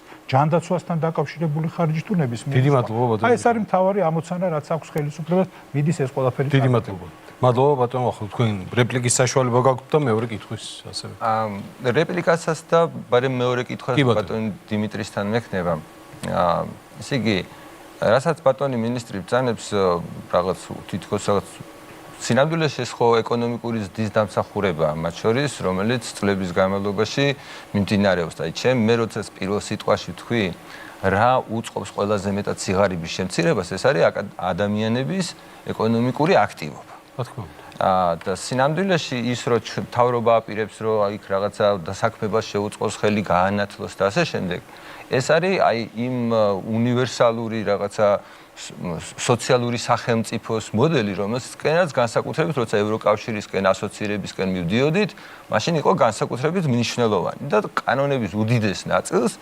ვიღებდით აი ჩვენ როცა პარლამენტში ვიყავით ფაქტობრივად ევროკავშირის მოთხოვნით და აქედან გამომდინარე მეორე კითხვა მაქვს ბატონ დიმიტრისთან გახსოვთ ბატონ დიმიტრი, როდესაც ჩვენ შემოვიტანეთ გენდერული კანონპროექტი, აი გენდერის ამოღება რო გინდათ, თქვენ ერთადერთი იყავით, ვინც ხალხში მხარი დაგვიჭირეთ. იგივე პერიოდში პარლამენტში უამრავი კანონი გახსოვთ, რა ვიცი 10-დან ალბათ 8 კანონი შემოდიოდა ესეთი, რომელსაც აი ევროკავშირის მოთხოვნა იყო, აი თუ გახსოვთ, მაცივრის ხელოსნები დავარეგულირეთ, ოზონის ხვრელი რო არ გაფართოებულიყო ზედმეტად. ხო გახსოვთ? ხო და აი ეს არის საქმის კანონის დონეზე არ მახსოვს იმალე. ნამდვილად ესე იყო. ხო და რა მაინტერესებს? ეხლა როდესაც აი ევროკავშირი თქვენ ყინულმჭრელი უწოდეთ საკუთარ გუნდს, რომ აი ჩვენო ისეთ რამებს ვამბობთო, რასაც ოცნება ვერ ამბობსო. და ეხლა უკვე ამბობს. უკვე ამბობს, გამოსწორდნენ. ოკეი. მაგრამ აი თუ აპირებთ აი ის კანონპროექტები, რომლებიც მაგ პერიოდში კანონებად იქცა ევროკავშირის მოთხოვნით და რომელიც იდეაში აი ჩვენ საერთო მიზანს სიღარიბის შემცირებას ხელს უშლის, იმიტომ რომ აგერ ევროპა ის არის რა, სტაგნაციაშია, მისი პრობლემები აი ამ დიდი სახელმწიფოს ამბავია. თქვენ თუ ფიქრობთ, რომ ის კანონმდებლობა, ის მარეგულირება, აი სიგარეტი რო უნდა გადაიხედოს თუ არა, ვალ არ იღირს და 10 ლარი იღირს. აი ეგ ყველაფერი უნდა გადაიხედოს ახლა თუ არ უნდა გადაიხედოს. გასაგებია. გისმენთ ბატონ დიმიტრი.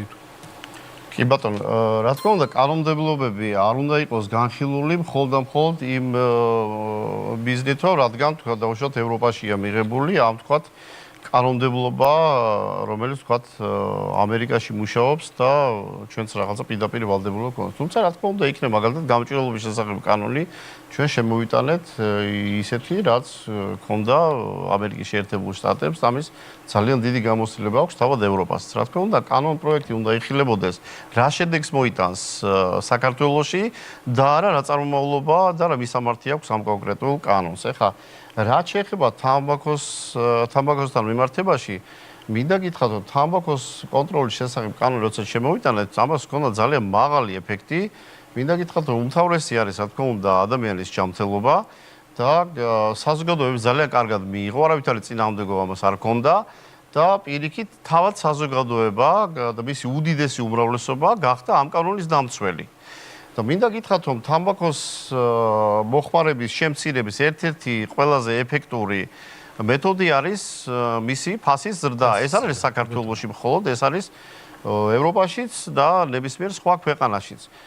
ისე რომ ჩვენ ვაპირებთ ყველა იმ კანონის მიღებას, რომელიც წარადგება საქართველოს და არ განვიხილავთ მისამართს, საიდან მოდის ეს კანონპროექტი. ამის გამოცდილება გვაქვს და ამის გამოცდილებას გამოვიყენებთ შემდეგს, მაგრამ ის რაც ძალეთ რომ ყინულჭერს როლი ეს ფაქტია. იმიტომ რასაც ჩვენ საუბრობდით და ზოგიერთ შემთხვევაში თავად ჩვენი მაშინდელი გუნდის და მეგობრები მაშინაც ზოგიერთი ან არ ამბობდა ან ეწინააღმდეგებოდა ან თანადგომას არ უცხადდა ჩვენ განცხადებებს, რაც ჩვენ საუბრობთ, ამას საუბრობს თავად ტრამპი. და შედეგი ხა იმის არ იყოს რაც არ უნდა ციფრები ვატრიალოთ, რაც არ უნდა პოზიცია ოპოზიციიდან და წარსულის ხიბლიდან თუ სიმძიმიდან შევხედოთ, ფაქტია, რომ სიღარიბე ქვეყანაში შემცირდა. თქვენ გჯერათ დიახ. რაც არ უნდა კრიტიკა იყოს იმ პოლიტიკის, რაც მაშინ ჩვენ ნამდვილად გქონდა ყინულჭრელის როლი და შემდეგ ხელისუფლებამაც თანადგომა გამოგიცხადა, ფაქტია. რომ საქართველოს არის მშვიდობის კუნძული. მადლობა. სამაგალითო იყო უკრაინის მაგალითი და თავად უკრაინის ლიდერიც წარმოჩენილი იყო მსოფლიო ლიდერად. უკრაინა ომშია, ლიდერს ჩაცმულობა დაუწუნეს, გახსოვთ, ხო? და საქართველოს დღეს მშვიდობიანად აგრძელებს სიღარიბის შემცირებას, უმუშევრობის შემცირებას, ეკონომიკის ზრდას, ეს არის ფაქტი. გასაგებია, თქვენი პოზიცია გასაგებია. იმას რაც სასარგებლოა საქართველოსთვის და არა ის, რომელი მისამართიდან მოდის ესათვის ინიციატივა. დიდი მადლობა. ბატონო, ახლა რეპლიკის საშუალება გაქვთ თუ გსურთ. არა, თამბაქოზე ისაუბრა რა და სინამდვილეში რეგულაციების ძალიან დიდი ნაწილი იყო ასეთი და ანუ ჩემი წარმოდგენით რაც მაცივრის კანონი არ მახსოვს, ამას გეტყვით. არა, მაცივრის კანონი ერთი სასაცილო მაგალითი იყო, თორე ასეთი უამრავი იყო. გადადით. დიდი მადლობა. ბატონ გიორგი. ისმენთ თქვენ თუ გაქვთ რა თქმა უნდა არ ვაპირებდი კითხვის დასმას ბატონი მიხეილისთვის, მაგრამ ისე აქტიურად ასე ვთქვათ იცავს აი ამ სტატისტიკას სიღარიბის შემცირების ბატონ დიმიტრი ბოდიში დიმიტრი გაცრავად სიღარიბის შემცირების და უმუშევრობის შემცირების ახლა რა ვიცი რომ კითხოთ ოპოზიციონერია, მაგრამ მე მგონი ხელისუფლებაზე მეტად ოპოზიციონერობა არიშოს ტყუილის ხელისუფლებაზე მეტი ენთუზიაზმით ოპონენტმა გაწიოთ სადაც ოპონენტებაა გასაწევი. მოდით ჩამოვალებებინოთ შეიძლება თქვენ არა შევახსენო უბრალოდ ოპოზიცია არ არის ყოველთვის ბატონო დიმიტრი თქვენ იცავთ იმ მთავარ მიზანს რა მიზანიც დღეს აქვს ოცნებას და ოცნებას აქვს მიზანი რომ ხალხი კიდევ ერთხელ მოატყუოს და დაარწმუნოს რომ თურმე ის სტატისტიკა რა სტატისტიკასაც თქვენ ეყრდნობით არის სტატისტიკა? გეტყვით რატომ არის ტყუილი? ეს ტყუილია? ეხლავე გეტყვით. არა, ტყუილია თუ არა? თქვენ აჩვენეთ, არა, კითხვის შესავალია. ტყუილია და გეტყვით რატომ? манипулირებული სტატისტიკაა. ამ სტატისტიკის მიხედვით, უბრალოდ კითხვა ზუსტად ეს არის. უბრალოდ კითხვა არის ასეთი, რასაც ახლა მე ვიტყვი. თქვენ ეს იცით თუ არ იცით? ან თუ იცით, მაშინ გამოდის რომ თქვენს манипулირებთ. ნუ თუ არ იცით, ამასაც გავიგებთ. ამ სტატისტიკის მიხედვით საქართველოში უმუშევრობა იცით რის ხარჯზე შემცირდა? შემცირდა იმის ხარჯზე რომ აი თქვენი ყოფილი პრემიერი ახლა ციხეში როა გამწესებული კორუფციის გამო მისი ინიციატივით დაწყებული ეგრეთ წოდებული საზოგადოებრივი ამაზე დავიწყოთ საუბარი თუ სოციალურ პროგრამაზე ვისაუბროთ როგორ დავგეგმოთ უკეთ საზოგადოებრივი ეგრეთ წოდებული დასაქმების პროგრამა რო შემოიღეთ უпростоრით ოცნებამ რო შემოიღო, კარგით გასაგებია რომ თქვენ ოფიციალურად ოცნებას არ წარმოადგენთ, მაგრამ და ამის ხარჯზე რომ შეამცირეთ სტატისტიკა უმუშევრობის. და აი ამ პროგრამას, სადაც 40,000-მდე ადამიანს 4 წლის განმავლობაში 300 ლარამდე ხელფას უხდიდა ოცნება და რასაც არანაირი კავშირი დასაქმებასთან არ ქონია, სწორედ ამ სტატისტიკის ხარჯზე მოგყავთ დღეს ახლა ეს ციფრები და მე უბრალოდ ეჭვი. ანუ კითხვა მდგომარეობს იმაში, დარწმუნებული ვარ აქვს თუ არა ბატონ დიმიტრის ინფორმაცია ამის უბრალოდ ამის შესახებ უბრალოდ არ გინდათ საუბარი და კითხვაც შემდეგია. იცით თუ არა ეს რეალურად და ასევე იგივე მონაცემებს უკავშირდება, იგივე მონაცემებით манипуляციას უკავშირდება სიღარიბის შემცირების სტატისტიკაც, იმიტომ რომ იქაც სწორედაც რომ ეგრეთ წოდებული დასაქმების 300 ლარიანი ხელფასია გამოყენებული იმისთვის რომ ეს სტატისტიკა გასაგებია თქვენი კითხვის შინაარსი ბატონ დიმიტრი გისმენთ.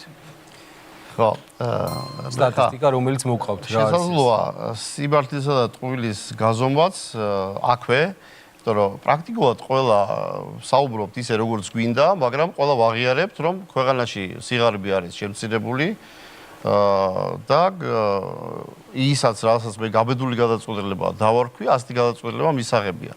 თავარი ამ გადაწყვეტილებას როგორ მიიღებს ხელისუფლება და თუ ვერ მიიღებს, სწორად რა თქმა უნდა კრიტიკა აქაც იქნება, მინდა გითხრათ რომ არ მიჭის ხოლმე კრიტიკა, ეს ყოფილა მაშინაც როცა გუნდის წევრი ვიყავი და ბატონ ვახტანგს გავახსენებ, როცა ნარკოპოლიტიკაზე აბსოლუტურად განსხვავებული პოზიცია მქონდა ვიდრე მართველ გუნდს, ალბათ ამაში მაინც დამეთანხმებით ეხლა თქვენ და ესე რომ არასოდეს არ მიჭირს ეს და მე კი არ ვიცავ ამას, თავად ვარ მონაწილე აი ამ პოლიტიკის, რასაც ჰქონდა ხარვეზები, რა თქმა უნდა, მაგრამ რამაც დადო შედეგი, რომ დღეს ქვეყანაში არის სიღარიბე შემცირებული.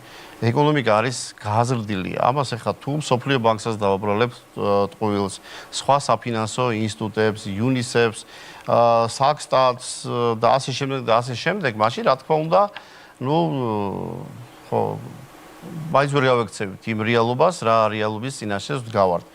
დინამიკა არის დადებითი, მაგრამ რა თქმა უნდა, აქ არის გადაწყვეტილებები. მისაღები რომ არ შეიძლება, როცა ქვეყანაში სიღარიბე შემცირდა, არ შეიძლება ამხელა წარმომადგენლობა იყოს სოციალ დაუცველთა ბაზაში.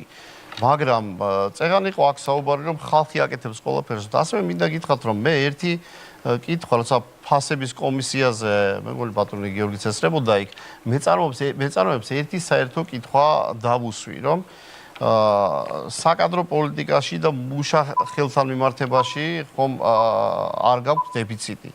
და მათი პასუხი იყო ის, რომ ბევრი ბიზნესი იხურება, იმიტომ რომ მუშა ხელს ვერ ეძებენ და ბევრი ბიზნესი ვერ იწყება ამიზეის გამო. ის რომ ყველა თავის საკეთებელი უნდა აკეთოს, მეორე მოსაზრებაც არსებობს, რომ იმდენად დაბალ განაზღაურებას თავაზობენ, რომ არ მიდის ადამიანი. საზოგადოების პოზიციონირებაც ამასთან დაკავშირებითაც უნდა იყოს ადეკვატური და რა თქმა უნდა კიდევ უკეთეს შედეგი. მადლობა.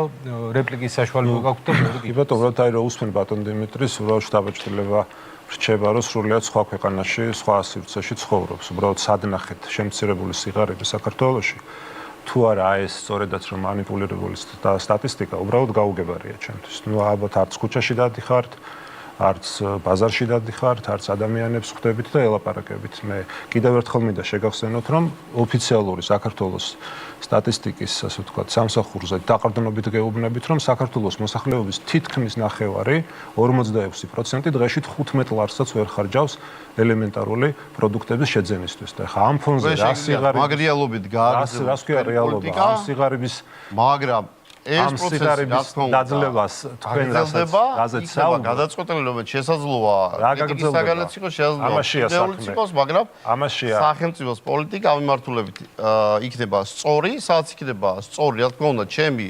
პოზიციაც იქნება თანხმდე მე ღიად მაქვს გაცხადებული, რომ თუ კი ხელისუფლების პოზიცია რომელიმე კონკრეტულ შემთხვევაში იქნება სწორი, მე მათი დამცველი, მაგრამ თუ მათი პოლიტიკა რომელიმე ნაწილში იქნება მიუღებელი, რა თქმა უნდა, ჩემი ხრიდან იქნება არათუ ხარდაჭერა არ იქნება, რომ წინააღმდეგობასაც მიიღებს. კიდევ ერთხელ მინდა უბრალოდ თქვა და გავიმეორო, რომ ბოლო 4 წელიწადში 205,000 ადამიანით გაიზარდა სოციალური შემწეობის და დახმარების მიმღებთა რაოდენობა. ამ ფონზე, როდესაც ეს არის ოფიციალური სტატისტიკური მონაცემი, ხო უბრალოდ რა სიღარიბის შემცირებაზე საუბრობთ? ყველა გაიგო საზოგადოებას ხელოვნური პროგრამით არის შემცირებული ერთი და უმუშევრობაც იმ ხელოვნური პროგრამით. და მეორე კითხვა ბატონ გიორგი რაში მეორე კითხვა ბატონ მიხეილთან.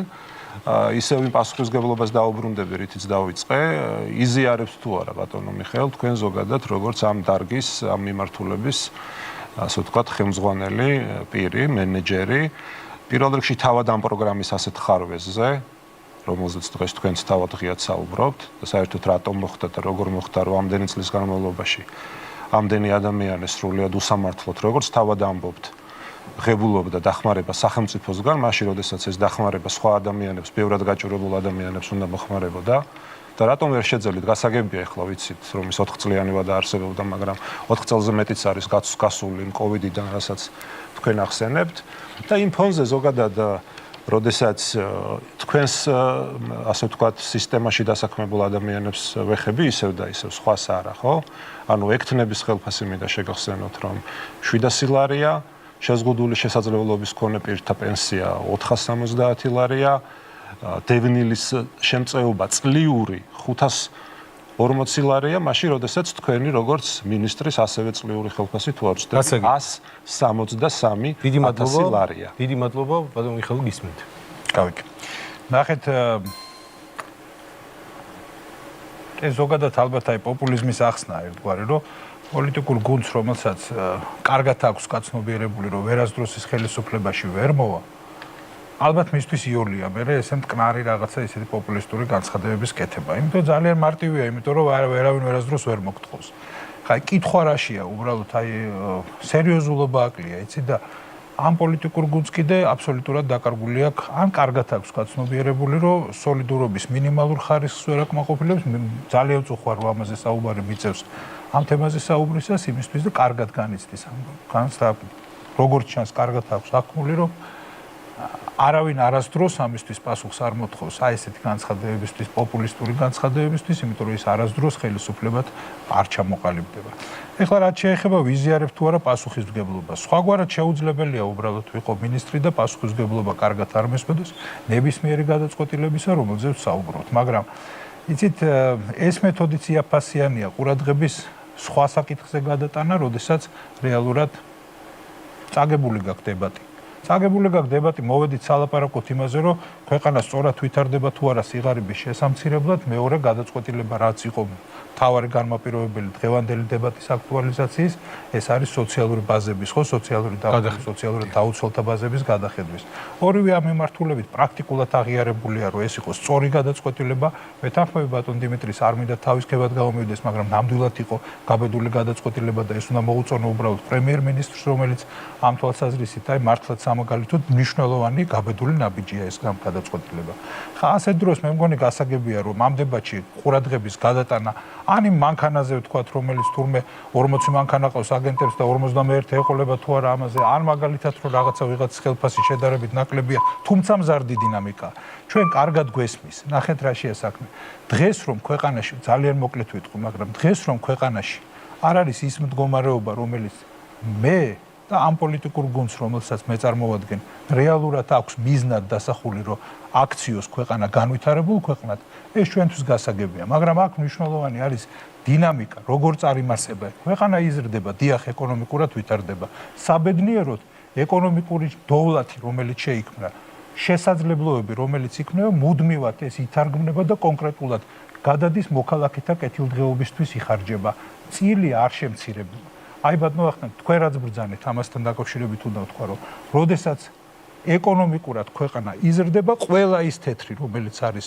შედარებით გაზრდილი ბიუჯეტის სახით და ასე შემდეგ ხმარდება რეალურად ადამიანს აი ეს არის ყველაზე მეტად მნიშვნელოვანი ამაზე სალაპარაკო რეალურად ოპოზიციას დღეს და სასაყვედურო ხელისუფლებასთან ობიექტურად არ აქვს ბატონო მიხეილ იბადებას გამოვიყენებ ფონდზე ჯერეგად ჩვენ ხელისუფლებაში არ მოვალთ მაგიმედით თქვენ დიდხანს სიცოცხლეთ გულსფელად გისურვებთ დიდხანს სიცოცხლეს და ჯანმრთელობის მინისტრი ხართ სხვა თუ არაფერი და რაც შეეხება თქვენს პოპულიზმს აი სხვა თუ არაფერი არა არაფერი სხვა თუ არაფერი ეგ დავაზუსტე არა უადგილოდ სიტყვების თქმა რა ჯანმრთელობა მე სხვა თუ არაფერი თქვენ იმაზე მიპასუხეთ რაც გითხარით პოპულიზმი რა იყო შეზღუდული შესაძლებლობის მქონე პირის 470 ლარიანი პენსია იყო პოპულიზმი დევნილის ყოველწლიური შემწეობა 540 ლარიანი იყო პოპულიზმი თუ ეკთნის ხელფასი 700 ლარიანი მაგალითად ნახეთ ძალიან მოკლე პასუხი და შემდეგ ყოველწლიურად მოდით რა ნახეთ გავაშიშვლოთ ყველასთვის ნათელი გავხადოთ დებატის აზრიც ეს არის იცით რამდენი იყო მაგალითად ნებისმიერ წელს დაადეთ ხელი მაგალითად 2012 წლიდან მოყოლებული უფრო ადრეც შემიძლია ჩავყვე რამდენი იხარჯებოდა მაგალითად სახელმწიფო გინდა პროცენტულად დავთვალოთ გინდა აბსოლუტურად მაგალითად სოციალურ მხარდაჭერას აი არ ვიცი ავიღოთ არა რა მშოვე 12 17 წლიდან დავიწყოთ ანგარიში 20-დან დავიწყოთ 5 წლიდან დავიწყოთ ყველგან ნახავთ რომ 12 წლიდან მოყოლებული უბრალოდ ნახეთ სოციალურ მხარდაჭერაზე ადამიანის მხარდაჭერაზე იხარჯება იმდენ რომელიც მართლაც ისტორიული რეკორდია ყოველ წელს რაც იხარჯება თან ტარგეტირებულად მიზანმიმართულად იმაზე რომ რაც შეიძლება მეტად გაძლიერდეს ადამიანი ეს გულისხმობს რა თქმა უნდა მათ შორის სოციალურ ხარჯებს ახლა პირობითად ვამბობ რა 12 წელს ნუედრებითო ხელისუფლებისთვის რა გაკეთებული ხელისუფლებას ამის დინამიკის გასაზომად მჭირდება ნახეთ როგორ გითხრათ 17 მილიონი იხარჯებოდა მაგალითად ბავშვზე მათ შორის არ ვიცი აბილიტაციის პროგრამა რეაბილიტაციის პროგრამა ბავშვზე ზრუნვა მინდობით აღზრდა ყველაფერი ჯამში რამდენია იცი დღეს ამ 17 მილიონის შემდეგ 16.7 იყო სულ არის 124 მილიონი იხარჯება არ არის სხვაობა არის სხვაობა რასაკვირველია არის და დიდი ამბავია ბავშვებზე არ იხარჯება აი ამ მაგალითად 600 მილიონი იხარჯება რომელზეც ვფიქრობთ კიდე როგორ გავხადოთ ეს უფრო მეტად ტარგეტირებული უფრო მეტად ორიენტირებული იმაზე რომ ვისაც ყველაზე მეტად ეს ჭირდება მას კონდეს როგორ იხარჯება დამატებით ეს შესაძლებლობაც როგორ ექმნება იმას რომ რეალურად განვითარებაზე იყოს ორიენტირებული და ვიღაცას მაგალითად განათლების შესაძლებლობა მისცეს მოკლედ აი ამაშია პოპულიზმი მეტი არაფერი დიდი მადლობა რიცხვები გამხელთ და ეს არის ძალიან ძნელი მოცემულობა ნებისმიერი დიდი მადლობა თავმჯდომარის მოადგილე ბატონი დავით კიკნაძე თავისი ოჯახით სოციალურ შემწეობას რო ღვთაებდა ეს ყოფილა კი ბატონო ბატონი ამ ქვეყანაში სოციალური დახმარების სწორი პოლიტიკა ამოწურეთ ასე მივიღოთ კარგი გასაგებია რაც ვილაპარაკე ყველაფერი ესე იგი მაგას ნიშნავდა კი ბატონო ბატონი გისმენთ თქვენ თუ გაქვთ შეკითხვა რომელიმე ჩვენი თემას და ბატონ გიორგის მიმართავ თან ცოტა შევაფასებ რადგან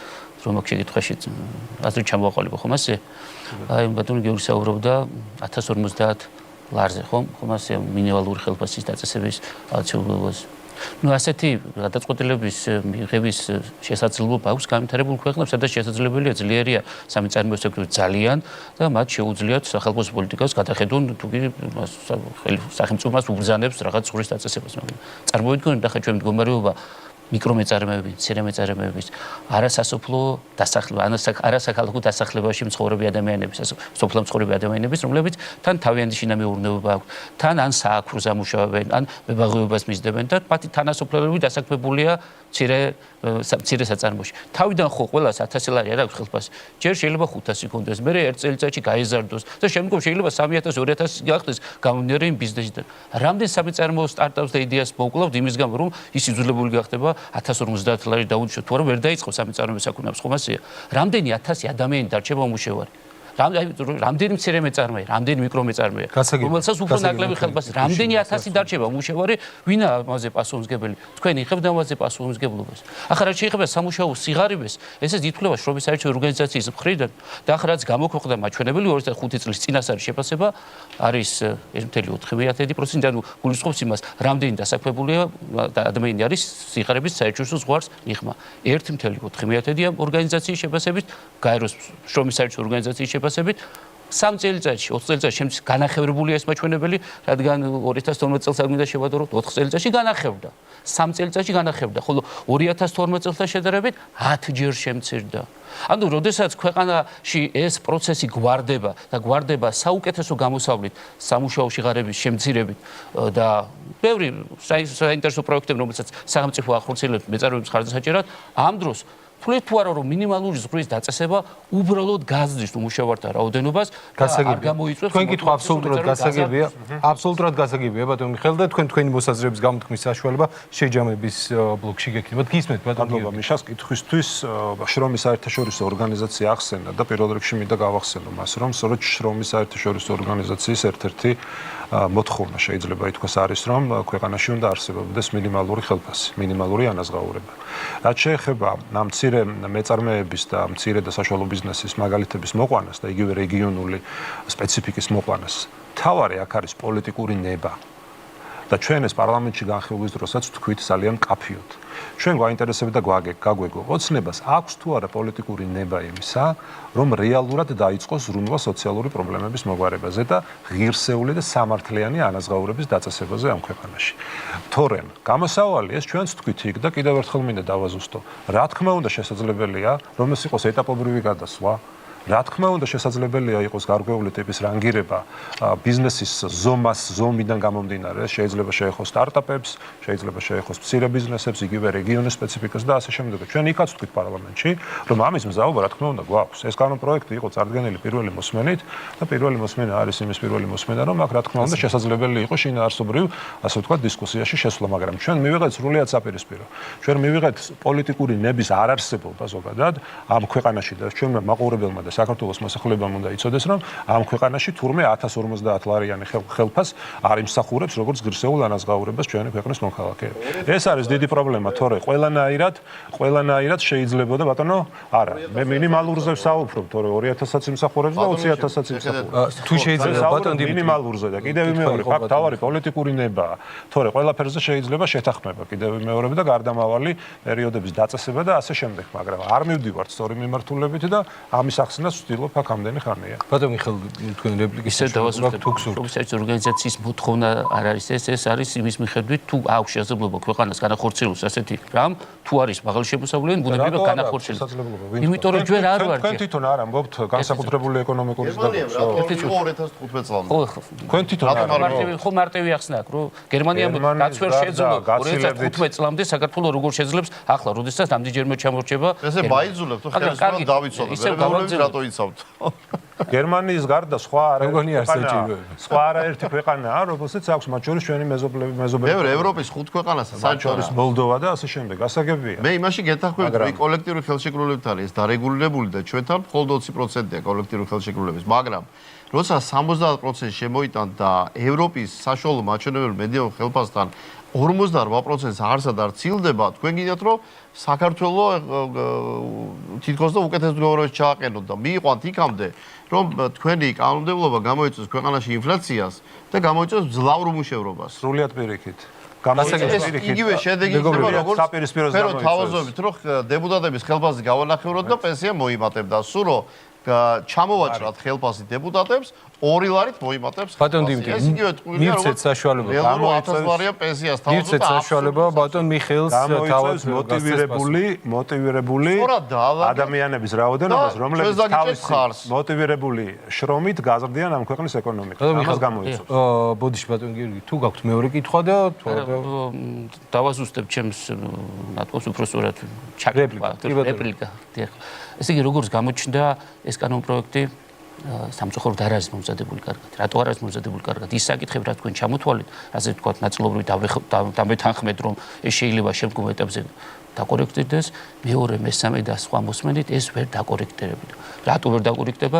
იმიტომ რომ შეფასება გულისხმობს, წინასწარ უნდა ვიცოდეთ ჩვენ. უნდა გქონდეთ წარმოდგენა, რამდენადმე შეუმცირდება სამუშაო ადგილი, რა სფეროს შეეხება, რეგიონულ ჭრილში როგორ იქნება, ბიუჯეტს რა დაუჯდება. ეს თუ წინასწარ შეფასებული არ გაქვთ. მეორე მოსმენაზე ამას როგორ გააკეთებ? ბიუჯეტს რა დაუჯდება, ისიც შეფასებული გვაქვს და რამდენი ადამიანი დაკარგავს სამუშაო ადგილს, როგორ გაქვთ შეფასებული? არა უნდა 100 მილიონი ლარისა იქნება წნეხი, თუ შეიძლება ამას წნეხი დაერქვას. რამდენი ადამიანი არის? როდესაც საუბრობთ ესეთ რადიკალურ, მნიშვნელოვან პოზიტიურ ცვლილებაზე, რაც ნიშნავს იმას, რომ ამ ქვეყანაში ხალხს ელემენტარული ანაზღაურება ქონდეს, ღირსეულთან მიახლოვებული, ამ დროს ეს ციფრები მოსატანიც კი არ არის. გასაგები და აქ მეორე კითხვა კი ბატონო, პოლიტიკური არ გაქვთ. არა, პოლიტიკური ამისნება რა თქმა უნდა არ მაქვს, იმიტომ რომ ეს გამოიწვევს მუშავრების გაღმავებას და სამეწარმეო საქმიანობის შეზღუდვას. ეს სამეწარმეო საქმიანობის შეზღუდვას გამოიწვევს ყველა ვარიანტში და უამრავ პრობლემას წარმოქმნის. აბსოლუტურად გასაგებია თქვენი ორივე დავაზუსტებ კიდევ ერთხელ ვიტყვი, კიდევ ვის შეუქმნის პრობლემას, უამრავ ადამიანი დასაქმებულია რამდენიმე კომპანიებთან, მაგალითად ბუღალტერები, მაგალითად სხვა კონსულტანტები, მაგალითად IT თანამშრომლები, რომლებიც რამდენიმე თქვა 10-20 კომპანიაში ერთდროულად მუშაობენ, 300-400 ლარი შეიძლება ღებულობდნენ ჯამში, 1000, 2000, 3000, 4000 ლარი შეიძლება შემოდიოდეთ შემოსავალი. თუ მათ აუგრძალებთ მათ ასეთ საქმიანობას და ყველას ვაიძულებთ, რომ ხელფასი იყოს 1050 ლარი, ისინი უბრალოდ დაკარგავენ. გასაგებია, ბატონო, გავცით დაკარგავენ სამუშაო ადგილს და მეორე კითხვა თუ გაქვთ და დათვლილი არ არის, რამდენი ადამიანი დაკარგავს სამუშაო ადგილს, ეს დათვლილი არ არის, რომელ სფეროს შეეხება მტკივნეულად ეს დათვლილი არა და რეგიონებში რომელ ადგილზე მოხდება ყველაზე მწვავედ ამ პრობლემის სოციალურ ჭრილში გამწვავება, ეს დათვლილი არა. ბუნებრივია, ასეთ პროექტს ვერ ექნება მხარდაჭერა, რაც შეეხება ჩვენს შეფასებას, ჩვენს მიდგომას საკითხთან დაკავშირებით. ჩვენი მიზანი არის მაქსიმალურად ხელი შევუწყოთ სამეწარმეო სექტორს, სახელმწიფო პროგრამებით, რომ ისინი განვითარდნენ, ჯერ დაიწყოთ მცირე ბიზნესით, მერე გადავიდნენ და გამსხვილდნენ და საშუალო ბიზნესის კატეგორიაში. ასე დროს ბუნებრივად მოგვარდება ეს პრობლემა. ბატონ მიხეილ, რა შეეხება მეორე კითხვას თუ გაქვთ, თავისთან გაქვთ. მეორე კითხვა? კი ბატონო, გავაგრძელოთ ბატონ მინისტრთან. ბატონ მიხეილ, თქვენ თუ გაქვთ კითხვა, რომელიმე დამსწრესთან. იცით, მე ესე კონკრეტულად არ დავსვამდი ვინმესთან კითხვას, ერთადერთი თუ ნებას დამთავრდა და თუ ძალიან არ ავრევ ფორმატს, რომელშიც ახლა მონაწილეობთ, რიტორიკულად დავსვამდი კითხვას. საბოლოო ჯამში, რაც იყო კიდევ ერთხელ ვიმეორებ, დღევანდელ დღეს ამ თემის აქტუალიზაციის მთავარი ფაქტორი. ეს არის დაწყება სოციალურად დაუცველ ოჯახთა ბაზის გადამოწმების. ამ მიმართულებით გადაწყვეტილების ავკარგიანობასთან დაკავშირებით მინდოდა კითხვა დამესვა. ეს გადაწყვეტილება არის სწორი თუ არასწორი? აი ამ ფილმებში შეაფასოს აბსოლუტურად გასაგებია. თუ არა და ამ შემთხვევაში ძალიან მარტივია. და შეჯამება გადაწყვეტილება. მე საზოგადოება თვითონ შეაფასებს. აბსოლუტურად გასაგებია ბატონ მიხეილ. აქვს რეალურად ამ პოზიცია სწორია თუ არ არის სწორი? აბსოლუტურად გასაგებია. ცდილობს უბრალოდ ბეჭებზე. და სწორედ აი ამ კითხვით მინდა რომ ერთგვარი შეჯამებაც მოვახდინოთ ჩვენ დისკუსიით. სწორია თუ არ არის სწორი ბატონ ანდი? ასე აუცილებლად ის ვალდებულებაა სამინისტროს ერთი წუთი გაქვს დრო შეჯამების. სააგენტოსი რომ ეს პროგრამა გადაამოწმოს და მუდმივად ამოიღოს ადამიანები, რომლებიც დაუმსახურებლად ღებულობენ. ეს არ არის გადაწყვეტილების საგანი, ეს არის ვალდებულების საგანი. კი ბატონო. მეორე, რა შემცირდა სიღარიბეზე? როდესაც საუბრობდნენ, ჩვენ უნდა გვესმოდეს რა ზომავს სოფლიო ბანკი. ეს ზომავს დღეში $3 შემოსავალს, ანუ 8 ლარით შემოსავალს. როდესაც ლაპარაკობს სიღარიბის ზღვარზე. და როდესაც $3 გავამრავლებთ 2.7 ლარზე, გამოდის 8 ლარი. ანუ შემცირდა იმ ადამიანების რაოდენობა, ვისი დღიური შემოსავალიც არის 8 ლარზე ნაკლები. ეს არის სტატისტიკის შინაარსი. და როდესაც სიღარიბეზე ვსაუბრობთ, როგორც ეროვნულ სიღარიბეზე, საერთაშორისო სიღარიბეზე, ხო? ბუნებრივია, ყველა ქვეყანა თავის დეფინიციას უძებნის ამ სიღარიბეს. მაგალითად, ირლანდიამ როცა სიღარიბის შემცირების პროგრამა დაიწყო, ესეთი კითხვები დასვა. რამდენი ოჯახია, ვისაც სრულფასოვანი კვება არ შეუძლია? რამდენი ოჯახს არ შეუძლია სახელმწიფოს ყიდვა ბავშვებისთვის? ესე გაზომა სიღარიბე. და ამიტომაც მეტი ყურადღება მიაქცია. ანუ უნდა გავზომოთ უკეთ. კი ბატონო, გასაგებია თქვენი საფინალო პოზიცია, ბატონო დიმიტრი, იქნება ერთ წუთში ჩავატიოთ შეჯამება ჩვენ დისკუსიის. ხო, ბევრ შემთხვევაში ცოტა დრო ისედაც წავიღე ამაზე ბოდიშ ვიხდი, მაგრამ არის ხოლმე ზოგჯერ როცა ისმეთ. ხო, რეაქცია არ ხონდეს, უბრალოდ წარმოუდგენელია, იმიტომ რომ აქ ბევრი არაკომპეტენტური აზრიც მოვისმინეთ. ხო, ძირთად ერთი წარმომადგენლისგან, ამიტომ მე მაგალითად გირჩევდით, რომ ეს საქმე ვინც იცის, გაქვთ ამის რესურსი იმ მცირე წარმომადგენლობაში და გამოგეშვათ ეს, იმიტომ რომ პოლიტიკური ფარგლებში ნამდვილად ძლიერი ხართ, მაგრამ ჯანდაცვის სოციალური მმართველი არ არის თქვენი საქმე, ამიტომ ხო, ამას კარგი ცოდნა ჭირდება, იმიტომ რომ თქვენგან განსხვავებით პრაქტიკულად ყველა აქ ყოფი გამოირჩევიან ბევრად მეტი ცოდნით და გამოცდილებითაც, მიუხედავად პოლიტიკური წარმომავლობისა თუ წარსულისა. ამიტომ ამ საქმეს მით უმეტეს სოციალურ ჯანდაცვის პოლიტიკას, რომელიც ეხება საზოგადოების მნიშვნელოვან ნაწილს, აქ უფრო აპოლიტიკური მსჯელობა ჭირდება ამ თემას. და ეს საკითხია უნდა იყოს ყველაზე მეტად პოლიტიკისაგან დაშორებული. დიდი მადლობა ბატონო დიმიტრი. ფაქტია, რომ აქ ყველა მიუხედავად იმისა, როგორ შევფუთეთ თუ როგორ შევეცადეთ წარმოგვეჩინათ დღევანდელი საკითხი პოზიტივში თუ ნეგატივში, ყველგან ერთი ხაზი ჩანს, რომ ის შედეგი, რაც არის ქვეყანაში სიღარიბის შემცირებულია, ამას ყველა ვაღიარებთ. ის რომ მით უმეტეს ამ დინამიკის შემდეგ გადასახედია ეს ბაზა და რა თქმა უნდა ამის ვალდებულებას აწევს კონსტიტუციური ჩანაწერიც, რომ სოციალური თანასწორობა, სოციალური სამართლიანობა და სოციალური სოლიდარობა ეს არის სახელმწიფოს ვალდებულება. მეხუთე პუნქტში კონსტიტუციაში გვიწერია, ამიტომ ყველაფერი წარსულის დინამიკა და საკონსტიტუციო ჩანაწერიც სწორედ მიგვითითებს იმას, რომ უნდა გავაკეთოთ გასაკეთებელი. დიდი მადლობა ბატონო, ახლა თქვენ როგორ ფიქრობთ? მე მეგონი ერთადერთი ვარ, ვინც უბრალოდ ამ პოლიტიკას, რასაც განვიხილავთ, მივიჩნევს თავარ პრობლემად. ის რომ ასეთი რაოდენობით წარმოიდგინეთ, აი სიღარიბე თუ მცირდება, რასაც ყველა ფაქტიურად ეთანხმება იმ სტატისტიკური მონაცემებით, იმიტომ რომ ცნობილი არის ტყუილი, დიდი ტყუილი და სტატისტიკა. ანუ ჩვენი ხარჯები იზრდება. ანუ თუ ეს სიღარიბე მცირდება, ჩვენ ხო ხარჯები უნდა შეგვემცირებინა. ხო და მე მგონია რომ სინამდვილეში პრობლემა მდგომარეობს იმაში რომ ჩვენ გვგონია რომ აი ეს ღონისძიებები აი იმას ამდენი მივეძით იმას იმდენი ხელფასი დავუნიშნეთ იქ გავზარდეთ დახმარება ბავშვებს და ასე შემდეგ ეს გვგონია მთავარი პრობლემა ამაში აი მაგალითად გაიხსენეთ კიდე წინა საარჩევნოდ 1000 და 1500 ლარიან და 1500 ლარიან პენსიებზე რო იყო საუბარი მუდმივად ანუ ყველას უნდა რომ აი ამ მილიარდებთან მივიდეს და აი მილიარდების განკარგვის საშუალება ქონდეს. თორე სინამდვილეში სიღარიბე ეკონომიკურმაც დამშიამცირა. ანუ იმან შეამცირა რომ აი ამ ქართული ოცნების ხელისუფლებაში მოსვლის დღიდან დაახლოებით ეკონომიკა ორჯერ გაიზარდა. ანუ ჯამურად ადამიანები ორჯერ უკეთესად ცხოვრობენ და ბუნებრივია შემცირდებოდა. დიდი მადლობა. დიდი მადლობა თქვენი პოზიციისთვის, ბატონ გიორგი. ერთი წუთი გაქვთ საფინალო ამას დავეთანხმო ახლა ბოლოს რაც მოვისმენეთ. ეკონომიკური ზრდა თუ ვინმეზე აისახა, ბატონო ვახტანგ, ხო? აისახა პირველ რიგში ოცნებაზე. ოცნებაზე, მასთან დაახლოებულ ბიზნესმენებზე, მათ პარლამენტარებზე, მათ მინისტრებზე და მათი ოჯახის წევრებზე. ამ ხალხზე აისახა ოცნების ეკონომიკური ზრდა. საქართველოს რიგით მოქალაქეებზე ეკონომიკური ზრდა არასახულა. ამიტომ არის ახლა იძულებული ოცნება წამოიწყოს ეს манипуляციური, სპეკულაციური, პროპაგანდისტული კამპანია და საქართველოს მოსახლეობა დაარწმუნოს, რომ თითქოს თვითონ არის რაღაცა მზრუნველი ხელისუფლება, რომელმაც ახლა გადაწყვიტა, რომ სოციალური ბაზები გადაამოწმოს. თითქოს თვითონ არ იყოს, თავად არ იყოს პასუხისმგებელი იმაზე, რაც აქამდე ხდებოდა. ასე რომ ერთადერთი რა მიზანსაც ემსახურება ეს მთელი ეს კამპანია არის კიდევ მეორე ის, რომ ოცნებამ ხალხი კიდევ ერთხელ მოატყუოს და დაარწმუნოს, რომ აი ეს ეკონომიკური ზრდა და სამწუხაროა, რომ ოპოზიციად თქმული კაცისგან ამის, ასე ვთქვათ, გამართლება ხდება. ძალიან სამწუხაროა. იმიტომ რომ ოცნების მთავარი მიზანი და ყველაზე მზაკრული ჩანაფიქრია ის, რომ ეს ეკონომიკური ზრდა თითქოს ყველას რომ ეხება, ესე შეფუთოს და სინამდვილეში ეს ასე არ არის. მადლობა. ჩემო. მადლობა. ამიტომ ვარ ჩვენ აქ, რომ ოცნებას ხალხის მორიგჯერზე მოტყუების საშუალება არ მივცეთ. მადლობა. და დიდი ძალიან მადლობა ბევრს თქვენი გავაკეთებთ იმისთვის, რომ ამ თუ სხვა საშუალებებით არც მომავალში მივცეთ. მადლობა თქვენი პოზიციისთვის. ბატონ მიხეილ გისმენთ შემაჯამებელი 1 წუთი.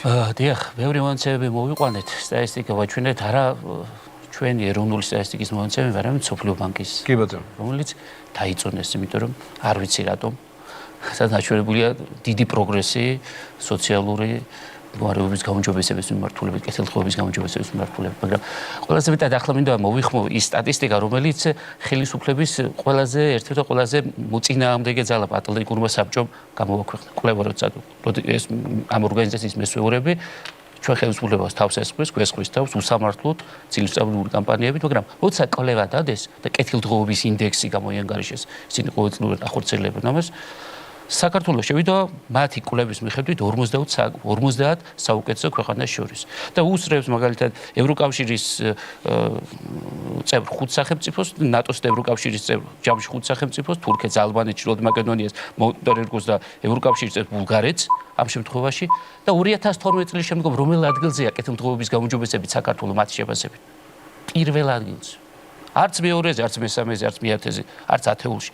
პირველ ადგილზე. როცა შენი ყველაზე დაუძინებელი მოწინააღმდეგე, რომელიც მთელი ცილისწამული კამპანიით შეწინააღმდეგე იბრძვის, როცა კვლევა ჩაატარებს, გაჩვენებს, რომ საქართველოს არის პირველ ადგილზე ამ ხელისუფლების პირობებში მსოფლიოში კეთილდღეობის დონის გაუმჯობესებით, ეს ბუნებრივია მეტყველებს იმას, რომ საქართველოს ხელისუფლება სწორად ვითარდება, სწორად მართავს ქვეყანას და მისი ყველაზე დიდი მოწინააღმდეგეების კი როცა კვლევას ატარებენ, ამას აფიქსირებს, რომ დაუჯეროთ კვლევებს. მნიშვნელოვანი დაზუსტება მათი შეფასებით კი არა, მიშა, შენს მიერ მიწოდებული სტატისტიკური ინფორმაციაზე დაყრდნობით. ატლანტიკის საბჭოს მიერ აწნევ ინფორმაციას. ეს გადამოწმება. ისინი საველე სამუშაოებს ესეთი ორგანიზაციები საქართველოში თავის რესურსით ვერ ატარებენ და არ ატარებენ. სოფლიო ბანკსაც შენაწუდა, საავადმყოფოსაც შენაწუდა, ყველა შენაწუდა. მოდით მოусმინეთ ბატონო ორგანიზაციის შეფასების. ყველა ამ ორგანიზაციას პატივს ვცემთ და ვენდობით, მაგრამ ვის მიერ მიწოდებული ინფორმაციებით სარგებლობენ, ეგ არის თავარი. მაშინ პირველ ადგილზე გავიდოდნენ ტოტალიტარული სახელმწიფოები, რომლებიც ყველანაირ კარგ ინფორმაციას აწვდიან თავის შესახებ ნებისმიერ ორგანიზაციას. ასე ხო არ არის? საერთაშორისო კვლევას ვალიდაცია არ ეკნებოდა თუ ხელისუფლებას დაეყრდნობა. ხელისუფლებას არ ეკრდნობა და მიუხედავად ამისა ხელისუფლების სასარგებლო ინფორმაციას ავრცელებს. რომელიც სამ ევროკავშირის ქვეყანას უწევს, რომ გავიხარო და ვიამაყო ამით მითხარით. აი სოციალური ძალიან მოკლედ გადავიდეთ ევროკავშირის ქვეყანას და კეთილდღეობისგან. რომ გავიხარო, რომ ატლანტიკური საბჭოს კეთილდღეობის ინდექსი. რომ სამ ქვეყანას უწევს საქართველოს, რომ გავიხარო. კი, მითხარით. ნატოს წევრი და ევროკავშირის წევრი ქვეყნები ჩამოთვლილი ჯერ ნატოს წევრი ქვეყნები და ევროკავშირის წევრი ერთი ქვეყანაა. ესაა თურქეთი, ალბანეთი, ჩრდილოეთ მაკედონია, მონტენეგრო და ევროკავშირის წევრი ბულგარეთი. დიდი მადლობა ბატონო. ატლანტიკური საბჭოს შეფასება და არა ჩემი შეფასება. დიდი მადლობა. არანაირი კავშირი არ მაქვს ატლანტიკურ საბჭოსთან და რა თქმა უნდა მე ვარ მისი მოწინააღმდეგე გამჯერ იქიდან რომ ეს ორგანიზაცია ეწევა ანუ თქვენ ეთანხმებით რომ ბულგარეთზე უკეთესად ცხოვრობს საქართველო, ხო? ბატონო? ეთანხმებით რომ ბულგარეთზე უკეთესად ცხოვრობს საქართველო. თქვენ ეთანხმებით ატლანტიკურ არა, საბჭოს. თქვენ ეთანხმებით, მაინტერესებს ეგეთი რაღაცები. მე მგონია სხვა ქვეყანაში ბატონო ანდრია, თავიდან ახალ წრეზე ნუ დავიწყებთ ახლა, იმიტომ რომ საფინალო სიტყვას მოусმინოთ 1 წუთი აქვს ბატონო. აი ამაში. გისმენთ ბატონო. იცით ყველაფერი რაც ითქვა აქ არაკომპეტენტურიც და პოპულისტურიც ყველაფერზე მეტი დრო დამჭირდება, მაგრამ ალბათ კარგია რომ მოკლე დროა, იმიტომ რომ ალბათ იმდენად არაკომპეტენტური და პოპულისტური იყო აქ გაკეთებული რამდენიმე განცხადება, რომ ამაზე უბრალოდ ბევრი დროის დახარჯვა არ გეს მოსახლეობა ისედაც კარგად ხვდება ყველაფერს. დიახ, ეს მოვალეობა იყო ეს გადაწყვეტილება სააგენტოსი და ეს გადაწყვეტილება მიღებულია ამრიგად რასაკვირველია, ეს არის სწორი გადაწყვეტილება. მე უბრალოდ ველოდებოდი დღეს რომ აზრი ექნებოდა გვეკაბათა იმასთან დაკავშირებით, როგორ შევაჩვიოთ ეს ხალხი მაგალითად საზოგადოება რომ არ იყოს ნაკლებად იყოს დამოკიდებული მაგალითად კონკრეტულ რაღაცა პენსიაზე, დანახარჯზე, რაღაც ისეთ თანხაზე, რომელიც სოციალური მხარდაჭერაა. როგორ გავაკეთოთ ეს? რა იდეები იქნებოდა? აი ეს არის რეალურად კონკურენტული აზრი და დებატის აზრი აქნებოდა ამ შემთხვევაში. ამაზე საბედნიეროდ ეს ქვეყანა მუშაობს რა.